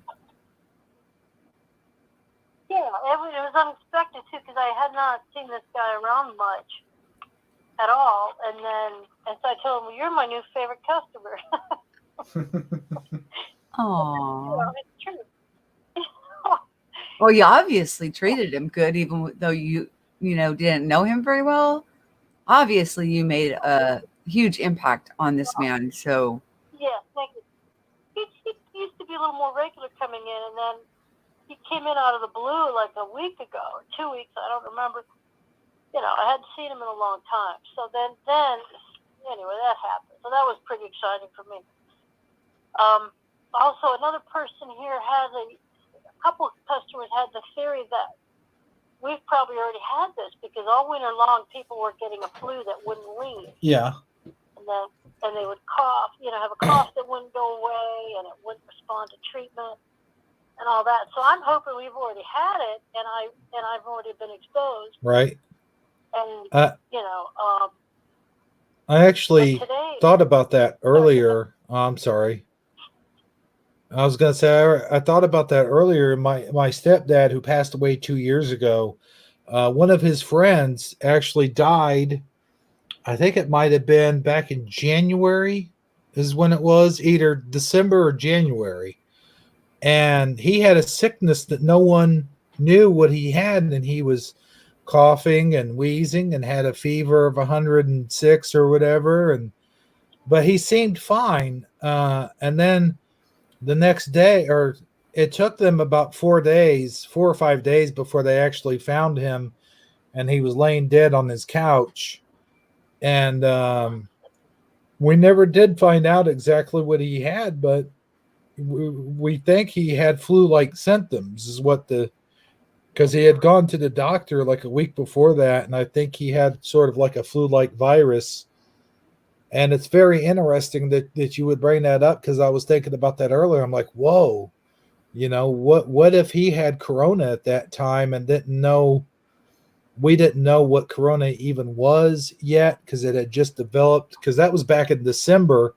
And actually, like I've heard a lot of people say around Christmas time, they had some kind of bug or something. Yeah, my brother, his whole family was down and out with a real bad virus right around Christmas time too. Here, the customers said they felt it was like a December and February were the biggest months of it. So, but all winter people are buying cold flu medicine anyway. But right. Yeah, that's what that happens. But the other thing that this happened after my mom passed away is that pennies would start showing up out of nowhere, and but if you told me that this would happen, I wouldn't have believed you. But I've seen it happen at least 22 to 25 times, and not so much now. But how it would, like, for example, I was at a Walmart and at a at the Subway restaurant in the Walmart later at night, and no one else is there, no other customers, and anyway, there's nothing on the floor around me, and nothing, I don't see anything. Mm-hmm. And at one point later, I'm looking, and then suddenly now there's a penny in the middle of the floor. And the most extreme example was I was in a law library doing research, and I was at the section of vending machines, and there's like a little room, like a little hallway. There's 5 vending machines on the right, 5 on the left with various things, drinks and snacks. So I'm looking around to figure out what I want. I'm looking up and down to the lower part, and I can see the floor. I have this little rolling cart with all my legal papers I'm carrying. And, I see the floor as I'm walking around and deciding what to get. And I'm making my selection. I put in some money. I pressed the button. It didn't work right. And it took 15 extra cents of mine. I was like, I lost 15 cents. And I was broke. So, every penny counted. Right. And I realized, well, 15 cents, it's not that bad. People have helped me out much, much more than that. And so I pick something else and buy it. And I turn to go, and I'm going out between these 2 rows of vending machines. And I look, and where I had already been, there was now all these coins on the floor. Like pennies, nickels, dimes. It added up to like 28 cents or something. Oh, wow. More than the 15 I lost. And there was no way that was there. No one else was around. I'd already rolled, my cart, and I was looking, making sure I wasn't knocking into these vending machines with this rolling cart thing. because there was no way it was there before. And that was the most extreme example. And Wow. after my dad passed, yeah. And after my dad passed away, for a while there were two pennies showing up at once. So I know they were working together. So that was, and it seemed to be sometimes at times when I was maybe feeling my worst or struggling a lot, and it seemed like it was saying, "Don't worry, you're on the right path." You know, that kind of feeling. So that's what happened, and and one time too, I would go to this little grocery store nearby and get a salad that you pay by the pound, and I'd sit at this bench near the checkouts and eat it and watch people, and sit there. And there was a red box, a video machine. People would come up to get that, turn in a video or get one. Right. And sometimes they use money. Anyway, so I'm sitting there, and there's a couple people and this girl who's probably about 7 or 8. And then all of a sudden, like, the coin drops. Like I don't know, a coin drops on the floor and rolls. So I pick up and say, "Did you drop a coin? Did you drop that?" And they're like, no. And everyone's saying no. And I asked the girl, "Well, did you see who dropped it?" She said, "No, it just dropped." What was that? Yeah, that's strange. You're talking about pennies, and it gets me thinking about, I think here lately we're all seeing signs all around us. It's like sometimes when we ask for a sign from God, he sends it to us in ways that we don't quite understand at the time, but it's like he sends us little messages of comfort and stuff like that. And one thing that I've noticed that I've seen around my house is smiley faces. Here a couple weeks ago, I found a smiley face on my coaster. The what they call that, condensation created the smiley face.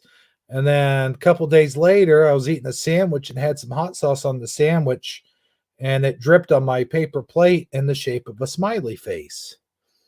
Did you get any pictures? And I did get pictures. I got a picture of the coaster, and I got a picture of the paper plate. But I did have one smiley face that I didn't get a picture of, and it was in my showers. After I took my shower, I step out and I turn around, and there was a smiley face that was made in the soap. When you rinse the soap off of yourself, and sometimes it gets on the wall. You know what I'm saying? It was that in the shape of a smiley face. So, with that being said, I do think that when we ask for signs of stuff, we do see certain signs and things. Like yours was pennies, mine's was smiley faces. Someone else's might be in the form of whatever. But I definitely think that those are signs that we may not even necessarily ask for sometimes. Maybe we ask for them self-consciously, just to let us know that everything's going to be okay. Yeah, and I've heard. I mean, I know, like, in other, like, I know, like, in the spiritual meaning, like, of like finding pennies and things of that nature. It's like, hey, pennies from heaven. Well, yeah, and it's the spiritual meaning of finding like a penny is that you are valued. That it's not just like the earth, but in the spirit of the world too. And finding money or coming into money, like the way that person handed you the $200. I mean, also you can say that it's just to give you to remind you of your value. I'm trying to find the right words, but it's basically to renew your sense of value and to make sure that you realize that you do matter in this world.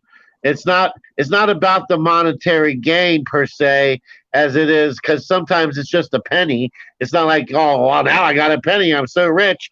But no, it's just it's just the symbology of, to remind you that you have value.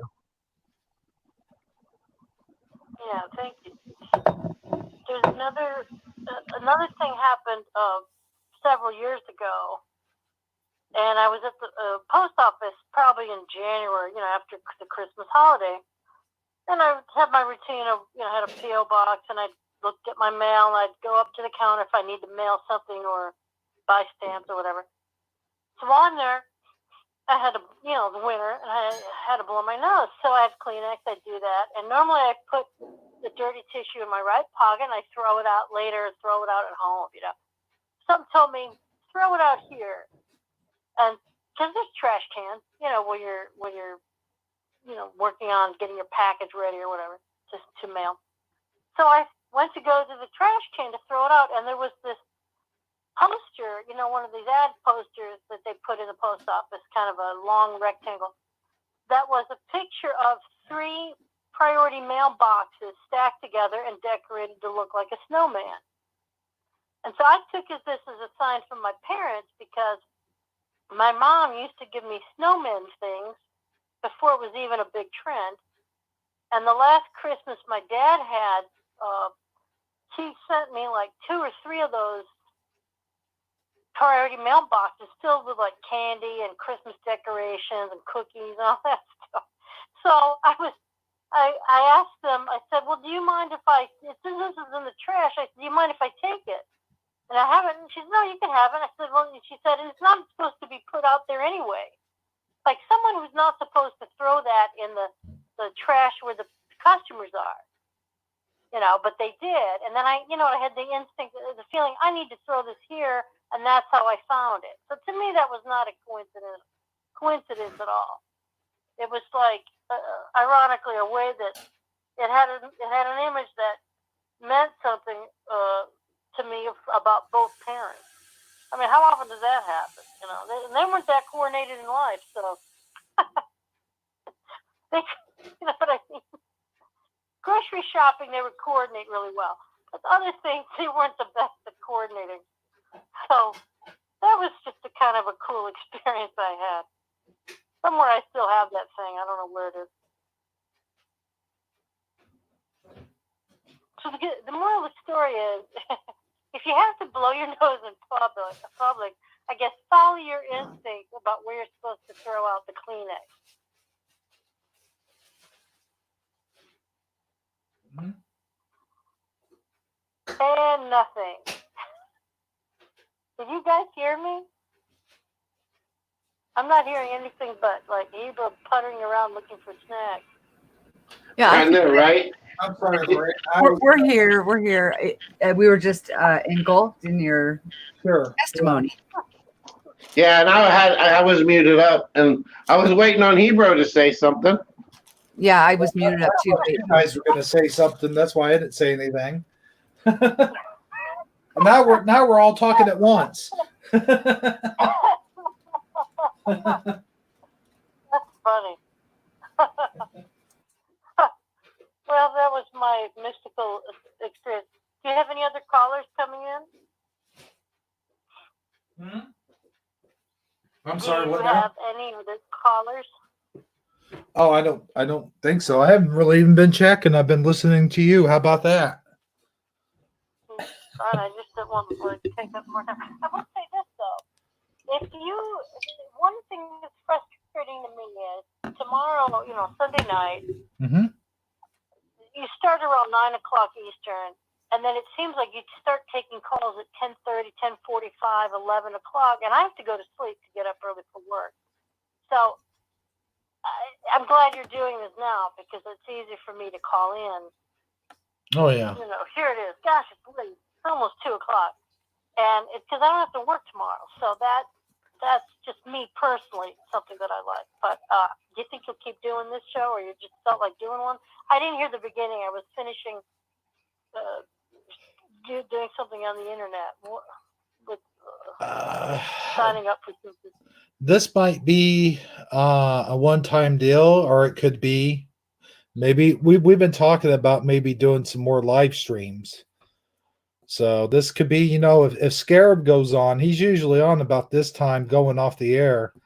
If he's on, we probably won't do one because on a Saturday, or if so, we might do it a little bit earlier, Yeah, that would be cool. Yeah, with him, they haven't done the Saturday show in a while, have they? No. I think it's a lot of work and effort, and they have to do other things too. You know what I mean? On Scarab, make sure that you're subscribed to the Book of Daniel. I believe that he's on a 3-month. He can't go live on his original channel, so look for it on the channel called the Book of Daniel. Yeah, I've watched it there. I'm subscribed. I just don't think he's done it, and I'm thinking it's probably because there's other things they need to do. But Yeah. you know, there's a Friday show and a Monday show. Mm-hmm. But those also will be on the Book of Daniel instead of his regular Scarab performance. For some reason, he can't live stream for 90 days, so that's why we're not seeing a lot of activity from his channel. It comes from the Book of Daniel now. Yeah, but even from that channel, even from the book channel, I know. I'm just saying he's not. Right. Yeah. I know he's good. I know that he's good in that if he doesn't feel up to it, he doesn't do it and that makes sense because you want to have quality. You want Right. You want to. Yeah. And it also is very frustrating, the work and effort that goes in, and then to have it pulled away from you for 3 months. You know, I mean, there's a lot that goes into, you know, these different broadcasts that he does. And then for them just to take him down for 3 months, it's disheartening. It gets frustrating. So I'm with you on that.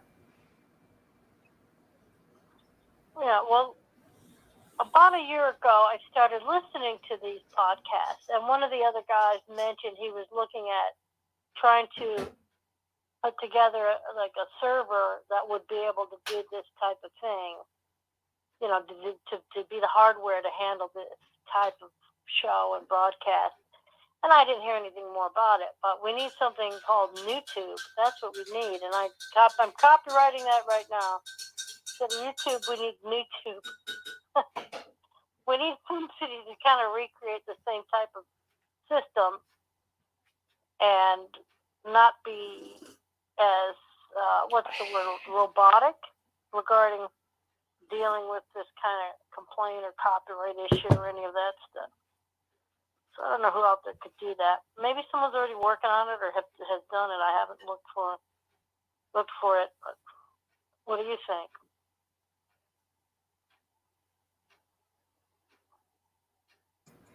Are you talking? You guys want me to field that? The problem with starting a new platform is we got to get the people over to that platform and move. And people are so accustomed to YouTube, and this is where the audience base is. So it's hard to get everybody to move over to another software. But once that transition happens, of course, you know, the restrictions that people have to go through on YouTube and the way they take us down, demonetize, take funds away, take views away, drop your subscribers, don't allow you to show up in notifications, unsubscribe people, all this crazy stuff that's going on with YouTube. You know, people will get frustrated enough that we will move over, you know, to another platform that has the freedoms where we can, and where YouTube is supposed to be YouTube. It's not supposed to be so strict and I don't know, the rules and the regulations here have gotten ridiculous, and they're very hard. The guidelines are very hard to understand and even work with because they're so loose and they could take you down for any reason.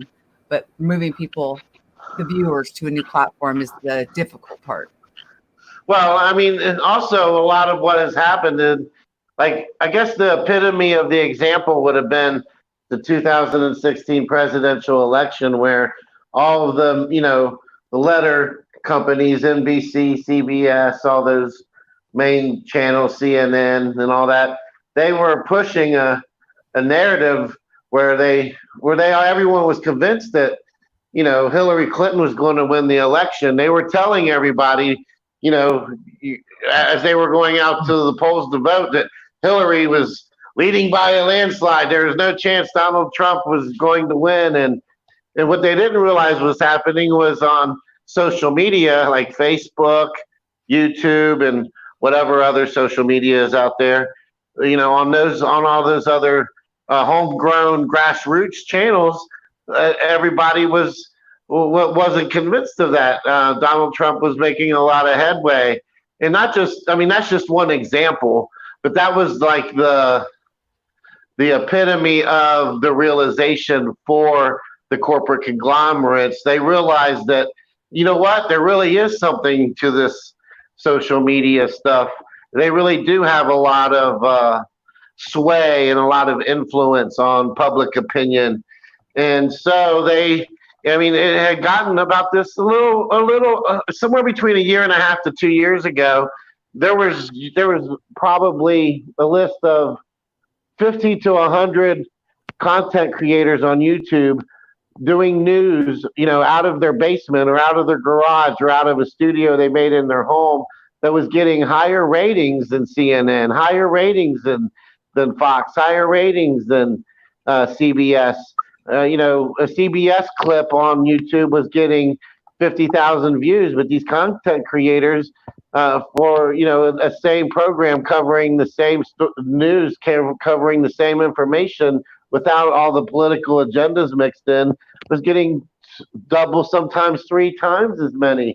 So it was a rude awakening that they needed to change the game. So what they decided to do is start shadow banning and pushing down and eliminating the competition and pushing up. And if you do a search for a news story now, the first link you're going to see is for a Fox or a CBS or something like that. They're going to promote that channel, and somebody who is putting out news and either not going along with the narrative or putting it into a different narrative than one they're trying to sell you, that one is going to be 7 pages deep. It's going to be almost impossible to find unless you're really, going to scour through past all the other ones to find it. And they purposely realized, they realized how much influence social media has, so they decided to take it over. And it's ruined the platform. It's ruined YouTube. It's not the same as it once was. That's just my personal opinion, but that's what happened. What the heck is that?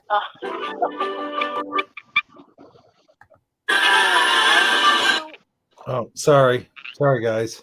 Is your Tonka truck acting up there? Anyway,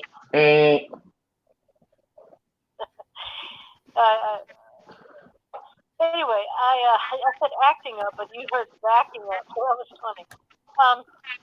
So one thing I have to say about the television-assisted news television reporting, the people may not look exactly alike, but they sound alike. It's such a kind of standard. I Sorry. What are you doing, my friend? I do apologize. I was getting a whatchamadoodle, an outro ready. I couldn't turn it down. I'm sorry, Lorraine. I do apologize for that. Please go on. I do apologize. This show is free, folks. Right.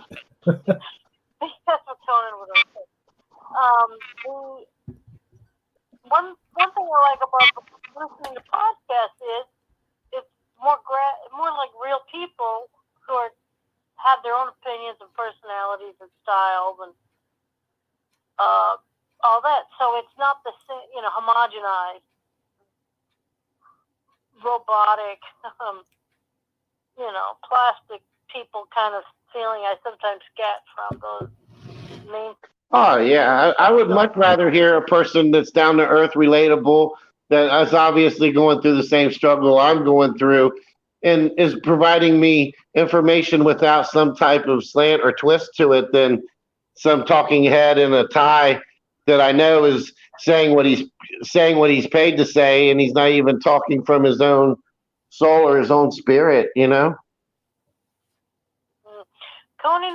Conan O'Brien had a bit they did a few times on the show where they showed clips of the news from around the country, and they're saying the exact same script about some local, some story or human interest story. And it's when you've seen it literally 22 times in a row, or 18, whatever I counted was, all these different news stations are saying the exact same thing. It just feels like, well, who's telling them to say this? Who's deciding that this is what they have to say? And it was they weren't bringing up a topic of some, major news or politics. It was some human interest story. But it's creepy when you see it all in a row. It's like, what happened to journalism? I know the exact clip that you're talking about, and Dana. that when I saw that, it just goes to show you how brainwashed everything is. You know how it's just all, it's just so cookie cutter industrialized. You know. Exactly, or that you're reading a teleprompter and just read what's there and don't worry about anything else, that kind of thing. And real just investigative reporting is good, but we have to find that again. Right. Hey, I want to sponsor a contest. I would like everyone who wants to participate to draw a picture of what they think Saji looks like. Because I don't know. Yeah. And maybe Saji doesn't want us to know. It's fine. What do you think, Saji? Would that be okay? And I'll offer a prize. That would be interesting to see how people envision what I look like. Can I enter the contest? What? Am I allowed to enter the contest? Yeah, everyone who's listening or participating, Saji himself, Yeah, except Hebrew, because he's actually seen what I look like. So have I. Oh, well, then, yeah, you can't either. Well, I guess. Anyway, So I guess I just ixnayed myself. Darn it. Make a drawing. Draw what you think he looks like. And I guess how would we submit it? Through email or something? Yeah, you can actually we could leave it in the I guess it would have to be email. You can either leave it in. Do you want to do this for Shifty Sunday? Yeah, and it's not going to be, I'm going to. I think we should put it on Taco Tuesday. I think you should put it on every one of your shows so everybody knows, and to enter Yeah. the email. Yeah, I'll do it on both. Okay. Yeah, and then so that way they can enter and just get with Hebrew on what the prize is going to be. And yeah, that's a pretty fun thing to do. I'd like to give it at least 2 weeks' time because people have to tune in. Also, Easter's this weekend. They might be tired from eating chocolate eggs or something. Tired from hunting for eggs in the laundry room because they can't go outside. Right. I found a flyer. I found one. But I'm offering a cash prize of $20, but I don't know how I'm going to get that to anybody. So that's something we got to figure out. How do I do that? They'd have to mail it out, mail a money order. If they have a PayPal account, you could do it that way, I guess. Yeah, I'd have to reactivate my PayPal because I had one years ago, and I don't even remember the details. Actually, you wouldn't have to reactivate your PayPal. You just go to their PayPal, and then you just can put the prize in however you deem necessary. You don't have to go PayPal to PayPal. So, yeah, you can just use a credit or debit card information and put it in their PayPal. And it'll keep all your information confidential. They really upgraded that system then, because the last time I used it, you couldn't do that. Yeah, they have. They've made it a lot easier for people. It's a lot more user friendly. But that's a generous prize, and this would be kind of fun. But I'd say give people a month to make their drawings and their submissions, and then and then Saji, of course, will have to show himself either in a photo or something and compare the winner, and to see how close and that they were to actually what he looks like. And that sounds like a fun thing to do, Ebro. What do you? I mean, this is your house. What do you think? Yeah, that sounds good. We could do it in emails.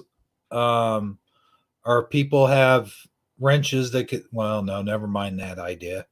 Yeah, just emails. To you, I mean, they all got to come to the same place, and then Right. put in there my photo of what I think Saji looks like in like the, what the email is about. So then you can compile them together. It'll give me an extra incentive to check my email, by the way, because I barely ever check it, if any at all. Wow. How about if we say in the subject line of your email, just put draw Saji, so DRAW space SAGI, and that's how you spell Saji, right? We're just abbreviating Sagittarius. Sure, that'll work. And now, Saji, are you comfortable with this? And are you willing to pick the winner and say, or? Well, yeah, I'll let the panel pick the winner, and I'll do a reveal. We'll announce. We can announce the contest on Shifty Sunday tomorrow night. Okay.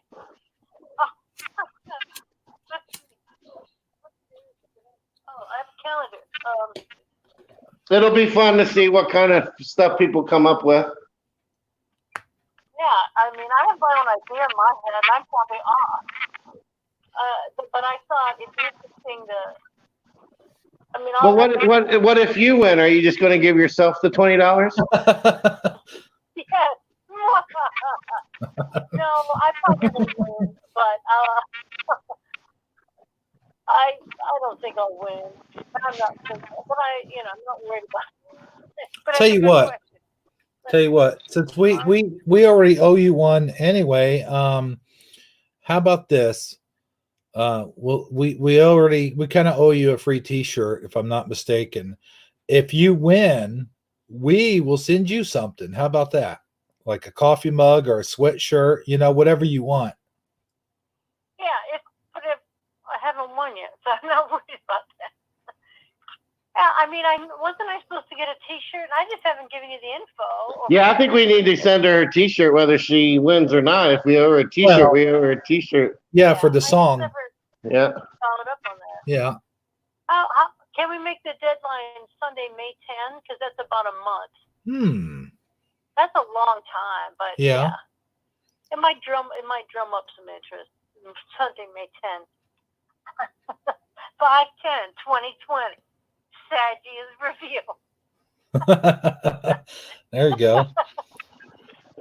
Heck, I'm even can't wait to see what I look like at this point. It's been so long you forgot, huh? You don't have any mirrors in your house that you pass by. He gets up in the morning and sprays on some Batman cologne and put some Batman deodorant on, and he's set to go. He's set to go. Yeah, I'll have to go stand in front of the mirror and figure out which is my best side. And then he puts on the cologne and goes out to fight crime, apparently. Right. Yeah. Oh, fun. Oh, brother. He goes out to find that random woman that's walking down the street with the short shorts and the cleavage from here to Miami. What did you say? Miami? Yeah. Yeah. Okay, look, here's a hint. Think of Einstein. Uh-oh. Now we can't give hints. Now, how would that even That was a joke anyways, but Are you trying to say I look smart? Yeah, that's it. Yeah, exactly. We love you, Saji. Now, if you took a gremlin, Don't give away hints, because part of the fun is people, two things: trying to picture what he looks like, and second, trying to draw what you see in your head, which is not always so easy to do. Kind of makes me wish I've never revealed myself to the world. But all my videos. So yeah, Sag, you don't make any videos if you get a computer all of a sudden out of nowhere. I won't ruin the surprise. Okay. Now, when I'm out and about, if I see paparazzi starting to follow me around, there's nothing I can do if I get TMZ'd or something. You know what? You know what we can do? We can get you a hat with a black shroud on it, like they have the contestants wear on The Masked Singer when they're walking around town. Did you know they do that? I didn't know that. Huh. That's a thing, huh? Yeah. There you go, Saggy. There's your next. This is a thing. Oh, that's a thing. Oh, that's a thing. Okay, yeah. It's a thing. My boss likes the show, so I said, "Well, how do they keep it hidden? What who they are?" And they come into town. They get a I don't know. He found out all these details. Apparently, they get a hotel room and a different name for them, for the celebrity. They come into town, and then when they're walking around, they have them wear this black hooded, almost like a beekeeper's hat.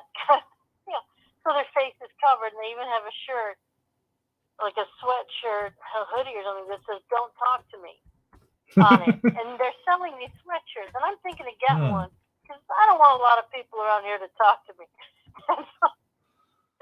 How's that song go? So that's how they. How's that song go? Don't talk that close to me. Oh wait, no.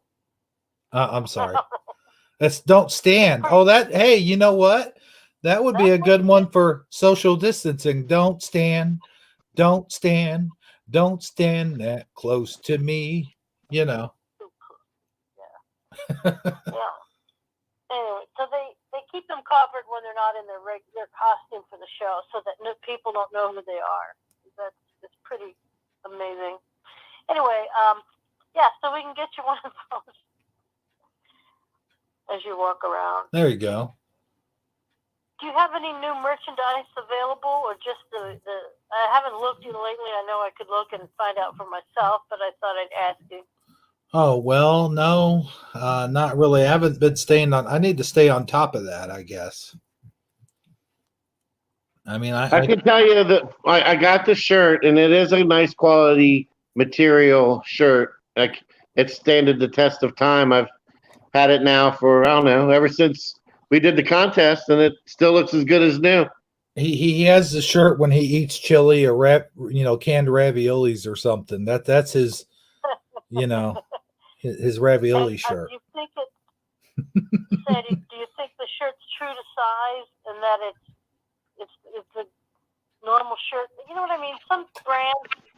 Yeah, I would say if you're in between, go up versus down, because I don't know you, but I know me. I'd rather have a loose fitting garment than a tight fitting one, personally.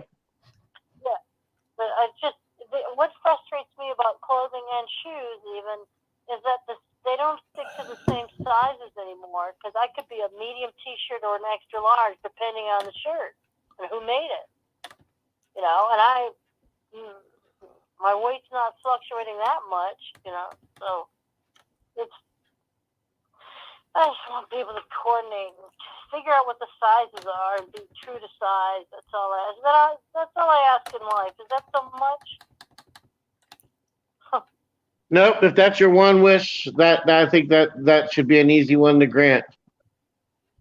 Yeah, it's my first one. I got a lot more.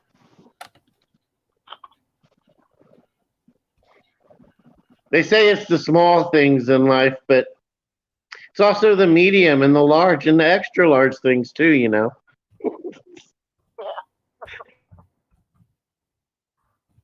Yeah. All right. Well, that's pretty much what I have for today. So, All right. Well, hey, thanks for your call, and thanks for the contest idea. That's a grand idea, and we're gonna get right on that. Okay, good. Yeah, let people know. Maybe it'll drum up some business. Maybe, hopefully. I'm paying for this StreamYard now. That might draw some business in, might help me out a little bit, Just saying. How much does it cost? The If you stream don't mind saying. StreamYard's $25 a month. Oh, okay, not bad. Are you thinking of doing the subscription thing? Well, possibly. I mean, me and Saji were talking about, since I don't have an area where you can donate, I'm thinking about doing sort of like a PayPal type deal where people can send me donations through PayPal, or maybe even a Patreon. I don't know if I could do a Patreon page just yet. Well, Yeah, but I think Hebrew should have something where somebody can send money if they want to. I mean, not that we're going to start asking all the time, but it'd be nice to at least for him to at least have the option in case somebody was feeling generous and wanted to support his channel. yes, I knew a YouTuber. I know one who got a PO box for the post office and just list on there where he has that. And you can still donate to him directly, but I'm thinking if you just mail it to the person, they get all of the money. They don't have to split it with anybody, If you go through this, system, any of those systems, they're going to take a percentage or a cut or whatever you call it. Yeah, they take their little fee, yeah. Patreon. And it varies. Different things have different. I got to know PayPal is one of the highest, and there's other ones out there that are a little bit less. Patreon is the least. They take the least amount from the actual content creator. And yes, Hebrew, you do qualify to open a Patreon account because you have a YouTube channel that is content creating. And those are the questions that they ask you, and you qualify to open a Patreon account. Okay. And those are nice because people can actually budget instead of, when you finally become where they can do super chats and stuff. YouTube takes quite a bit. They take the biggest chunk, but you can set your budget like for your software that you're getting and paying for, where you can see, okay, well, I'm getting $30 a month on Patreon. That is going to afford for me to get this software, and maybe I can add this one too to up the quality and build on it. And then also the people on Patreon, you can post special things for them and, Right.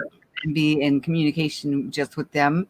And then also the patrons know, because it's based on their budget, so they can sponsor you for a certain amount of month and then not have to sit there and think, did I already send a sponsorship or whatever?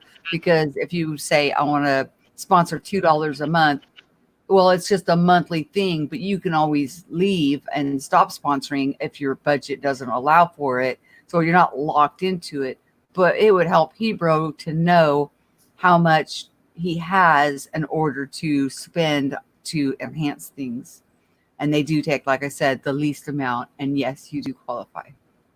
Okay. Well, that's good information there, Michelle. Thanks for sharing that with us. Yeah, I sent you a link to help you get that started with that. And then whenever you're ready to launch, let us know and we'll do a launch party.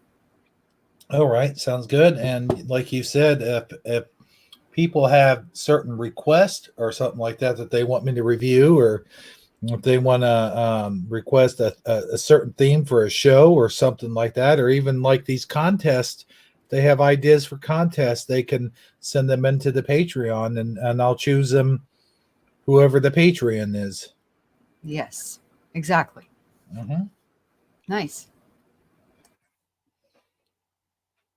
Did you have anything else on your mind you wanted to share with us, Lorraine? No, not so much. All Well, right. thank you for calling, and thanks for the contest idea. It's a great idea. Looking forward to see how it plays out. And thanks for sponsoring the contest as well. Thank you. And the testimony that you gave was very heart uplifting and wonderful. all of it. The whole phone call was great. Thank you. Thank you for You might even say it was surreal. It was, and it was Saturday. At least it was when I started talking. Yeah. Now I think it's Sunday. Right. Yeah. Hey guys, well have a good night. I don't know how much longer you'll go, but I'll listen tomorrow too. Okay. Well, thank you. All right, yeah. We love and appreciate you, and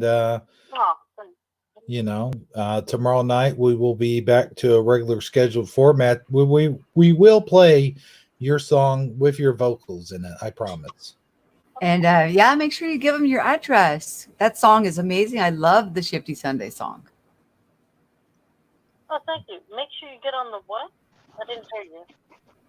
Get them your address and information. Yeah. Size. The Shifty Sunday song is my favorite song that I can never remember the words to. It's shifty. Yeah. I mean, I just love it. I think it, yeah. And you have a beautiful voice. It's nice. Very nice. Well, see, the key said is you had the words will start with the first letter in the word shifty. Each of those letters. I know, but every time I go to sing it out loud without like any help from being able to read it, I always get stuck like at the second or third line. Like that's is for, and then I don't know, but that's okay. You should come up with your own lines for it. Everyone, with the just don't misspell the word. That's all I ask. Don't get confused in the middle and confuse the T and the F. Right. That'd be a different kind of Sunday. Yeah, we don't want to go there.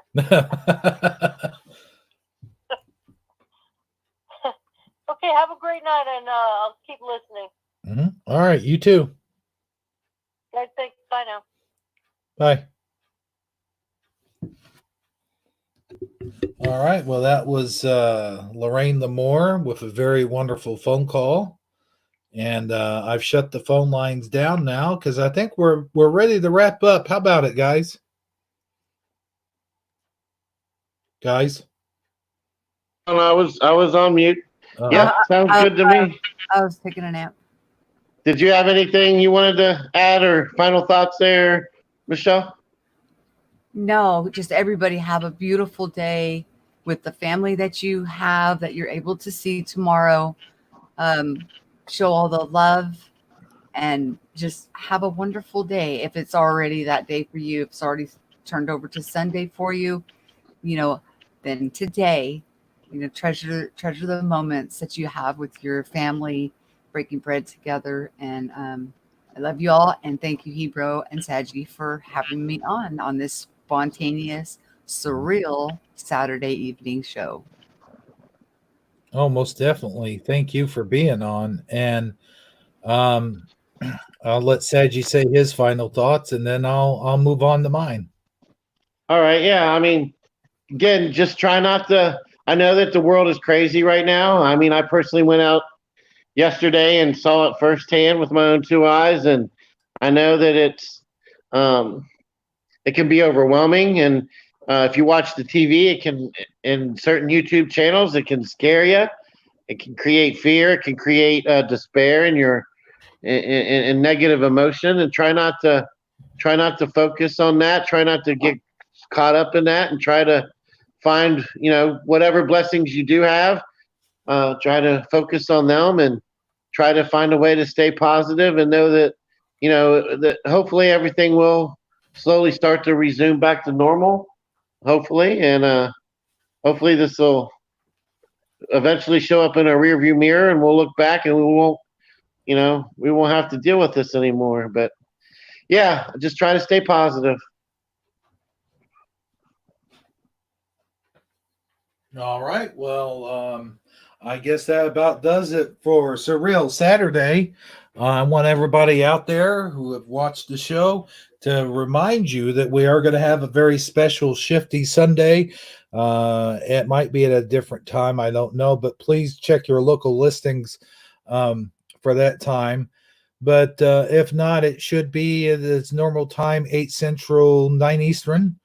And everyone have a happy Easter out there. Happy Easter right now, as a matter of fact. It's 1:25 in the AM where I'm at. But yeah, I know we're going to have church services on a video monitor. We're going to be watching that, and we're going to have ourselves a little family meal, not just me and the grandparents and the my mom and stuff like that. So enjoy the rest of your evening, and we will see you guys on Shifty Sunday. Happy Easter, everybody. And just remember, don't eat the peeps. Those are the Stay Puft Marshmallow Man's children, and he does not appreciate that. Good night, everybody.